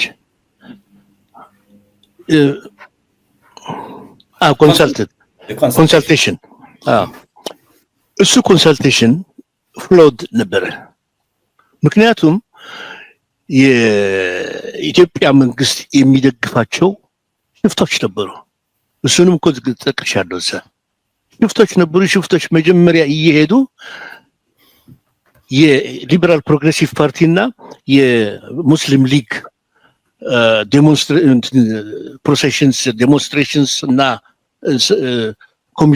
ሁለቱም ኮሚሽኖች የፎር ፓወር ኮሚሽን እና የዩኤን ኮሚሽን እነሱን የኢንዲፔንደንስ ሙቭመንቱን አባሎች የሚቀበልበት ጊዜ የቴሮሪስትስ እና ሽፍቶች እየሄዱ ይበትኑት ነበር። The commission could never sit down and properly connect with the other party. ዩኒኒስቶቹ በደንብ የተዘጋጀ it was a show. እነኛ ግን መንገድ ላይ እንትን ያደርጓቸዋል፣ ይከለክሏቸዋል፣ ራይት ኦፍ ወይ ይገድሏቸዋል። ለምሳሌ አዝማች በርሀ ገብረ ህይወት የሚባሉ በ1950 ኮሚሽኑ ውስጥ ፊት ቀርበው እኔ እንትን ማድረግ አልቻልኩም አሉ። ህዝቦችን የምመራቸውን ህዝቦች ምናምን የሚሆኑ ይዣቸው ለመምጣት አልቻልኩም። ምክንያቱም መንገድ ላይ ከለከሏቸው። የእኔም ህይወት አስጊ ነው፣ ምክንያቱም I am being harassed ብሎ ነገሩ። a week later ሽፍቶች መጥተው ቤታቸው መጥተው ገደሏቸው። እና እንዲህ አይነት ስለነበረ እንትኑ ችግሩ የኢንዲፔንደንስ ብሎኩ በደንብ ፓኪስታኖቹና ሌሎቹ እኮ ብዙ ጊዜ ይናገሩ ነበር።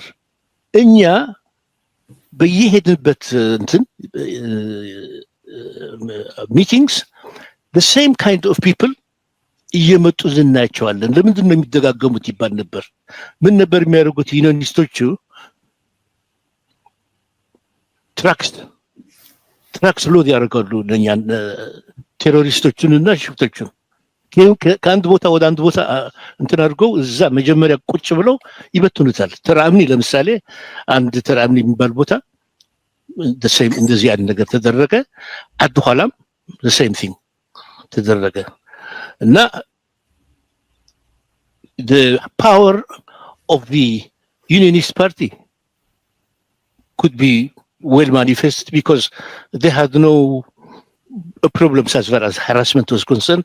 They were the people who were harassing the independence people. Independence people again, they were being harassed, and therefore ሊመጡና በደንብ የነሱን ፓወር ቤዝ ለማሰማት አልቻሉ። እሱ አንድ እንትን ነው። ስለዚህ ኮንሳልትድ ማለት ፍሎድ ኮንሳልቴሽን ነበር ማለት ነው። the British liberated Ethiopia no ምናልባት ኦቨርሳይት ሊሆን ይችላል ትንሽ ግን ጠቅሻቸዋለሁ መሰለኝ። አትሊስት ኢትዮጵያ አክሰስ ቱ እንትን ያገኘችው አክሰስ ቱ አላይድ እንትን የአላይስ ሜምበር ሆና ዩናይትድ ኔሽንስ ውስጥ የኤርትራን ጉዳይ ለኢንፍሉዌንስ ለማድረግ የቻለችበት ምክንያት on the force of the fact that the patriots for 5 years ስለተዋጉ እሱ እንደ እንትን ስለተቆጠረባት ነው። እንደ አንድ ክሬዲት ስለተቆጠረ አባል የእንትን አባል ሆነች። የአላይድ ግሩፕ አባል ሆና የኤርትራን ጉዳይ ኢንፍሉዌንስ ለማድረግ አንድ ምቹ የሆነ ፖዚሽን አገኘች ብዬ ጽፌያለሁ። ግን አይደንት ምናልባት እንትን ስለ ፓትሪዮቶች ግን ብዙ አልጻፍኩም ይሆናል። ምናልባት እሱ could be an oversight. Okay. Thank you for your criticisms. I will note them down. በጣም እናመሰግናለን ሁላችሁንም። አይ ቲንክ ይሄኛውን የዝግጅቱ ክፍለ ጊዜ መጀመሪያውን ጨርሰናል። አንድ ጥያቄ መጣል ምናልባት ይሄ ሁለተኛውን ጥያቄ የመጀመሪያውን ጥያቄ በእንግሊዘኛ የተጻፈውን እዚህ ላይ አለ። እሱን በሚቀጥለው ሴሽን ላይ እናቀርበዋለን። ግን ይሄ ታሪክ ጉዳይ ስለሆነ ኤርትራ የቅኝ ግዛት ታሪክ ከአድማጭ የመጣ ነው ከሚከታተል ሰው አቶ ተላ አስፋው ኤርትራ የቅኝ ግዛት ታሪክ እንቀበላለን፣ የአሁኑ ትውልድ መማር ያለበት ለምን ከነጻነቴ በኋላ አሁን ሰላም ያጣነው የሚል ጥያቄ አለ።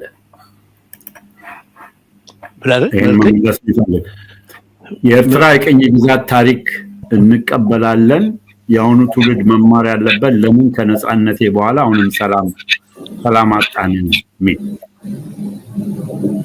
መመለስ ነው ይበል። አቶ ተላ አስፋው የሚባል ሰው ነው።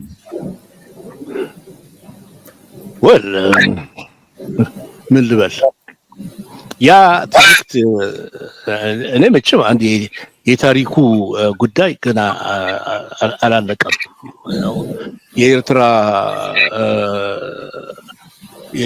ትግል የብረት ትግል ብቻ አልነበረም፣ የትርክት ትግልም ነው ብያለሁ አስቀድሜ። ክላሽ ኦፍ ናራቲቭስ እና እዛ ክላሽ ኦፍ ናራቲቭስ ላይ ምናልባት የኤርትራም ችግር ምናልባት ታሪካችንን በደንብ አድርገን ጽፈን ለህዝብ ለራሳችን ብቻ ሳይሆን ለኢትዮጵያውያን ብቻ ሳይሆን ለዓለምም በደንብ አድርገን ዶክመንት አድርገን አልዘረጋ ነው። እሱ ምናልባት አንድ ጋፕ ስላለ ቅድም አስቀድሜ የሚያልኩት የኢትዮጵያ ህዝብ የተማረው የኤርትራ ታሪክ ብሎ የተማረው ያ የኃይለ ሥላሴ ትርክት ነው። ቀዳማዊ ኃይለ ሥላሴ ኤርትራን የኔ ናት ስጡኝ ብለው ሲጠይቁ ከ1940ዎቹ 30ዎቹ ሲጠይቁ ለኤርትራ አሳይን ያደረጉት ትርክት እሱ ግራውንድ ይዞ ተቀባይነት ይዞ ብዙዎች ኢትዮጵያውያንና የፈረንጆች ጸሐፊዎች አግኝቶ አክሴፕት ሆነ እና ኢትዮጵያውያን የሚረዱትና የሚያውቁት እሱን ታሪክ ብቻ ነው።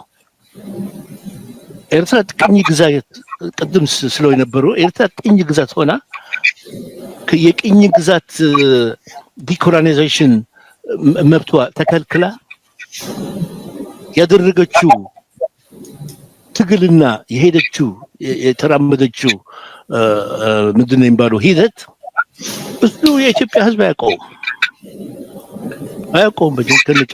የኢትዮጵያ ህዝብ ያ ሁሉ መጥቶ ኤርትራ ውስጥ ተዋግቶ እንትን ያደረገው ጄኑዊንሊ በቃ ኤርትራ የኛ ነበረች፣ ኤርትራ የኢትዮጵያ ነበረች፣ ከኢትዮጵያ ለመገንጠል የምትሞክር አንድ እንትን ነች፣ አንድ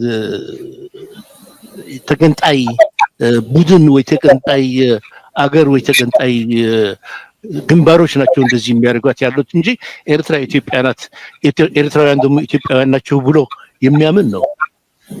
ኤርትራውያን ኢትዮጵያውያን የሆነው በግድ ነው ብለን ስንናገር የሚያምነን ሰው እናጣለን።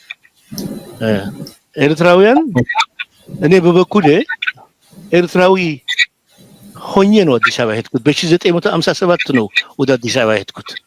የ12 ዓመት ልጅ ሆኜ ምኒልክ ትምህርት ቤት ገባሁ። 12 ዓመት ልጅ ሆኜ አማርኛ ፈተና ተሰጥቶኝ አማርኛ ፈተና ስላላቅን የአማርኛ ስላላቅ አላውቅም አማርኛ ብዬ ዳይሬክተሩ ጋር ተወሰድኩኝ። አልፈተንም አልኩ። ዳይሬክተሩ ለምን አትፈተንም አለኝ። እኔ አማርኛ አላውቅም አልኩት። ለምንድን ነው አማርኛ የምታውቀው ኢትዮጵያዊ አይደለህም ወይ አለኝ። አይደለሁም አልኩት። እኔ ኤርትራዊ ነኝ አልኩት። ጆሮዬን ቆርጥጦ ምን ብሎ ምን አልከኝ እንደሱ እንዳትል ምናምን አለኝ። ለምን እንደማለው አላውቅም። እኔ ኤርትራዊ ሆኜ ተወለድኩ። ኤርትራዊ ነኝ። ኤርትራ ውስጥ በፌዴሬሽኑ ጊዜ ነው ያኔ ነው ወደ አዲስ አበባ ሄድኩት እና እንደሱ በቃ እኔ ኢትዮጵያዊ ነኝ አይደለሁም ኤርትራዊ ነኝ አልኩት። ወንድም ነበረኝ፣ ትልቅ ወንድም ዶክተር ካሳይ የሚባል ዶክተር ካሳይ ተስፋይ ይሉታል። ዶክተር ካሳይ ተስፋይ ከዶክተር አስራት ወልደየስ ቀጥሎ ወደ ኢትዮጵያ የመጣ ኤርትራዊ ኦፍ ኮርስ ዶክተር ሆኖ የመጣ በ1957 ዶክተር አስራት 56 ወንድም ነበረኝ እና ነገረው ቤት ስገባ ወንድሜ ሊያብድ ምን አልካለኝ። ምን አልኩ? ኢትዮጵያዊ አይደለም አልካ። በጣም ነው የተቆጣኝ። ካሁን ወዲያ እንደሱ እንዳትላል እንደ ለምንድን ነው ማለት ምንድን ነኝ እኔ አልኩት። ኢትዮጵያዊ ነህ እዚህ ቤት ውስጥ ነህ ኤርትራዊ አለኝ። እዚህኛ ቤት ኤርትራዊ ነህ አለኝ። ከዚህ ቤት ስንወጣ ግን እዛ ደጅ ስትሄድ ኢትዮጵያዊ በል አለኝ። ምንድን ነህ ስትባል በልብህ ኤርትራዊ ነኝ በል አለኝ። ከአንገት በላይ ግን ኢትዮጵያዊ በል አለኝ። እና ኤለን ታውቶ ያንገት በላይ በጣም ኦቨር እንትን አድርገናል። አቶ አለምሰገድ ቲንክ ሰፊ ጊዜ ወስደናል። ሁለት የተሰጠን 1 ሰዓት ተኩል ነው፣ ግን ኦልሞስት 2 ሰዓት ወስደናል እና በጣም ሁላችሁንም እናመሰግናለን።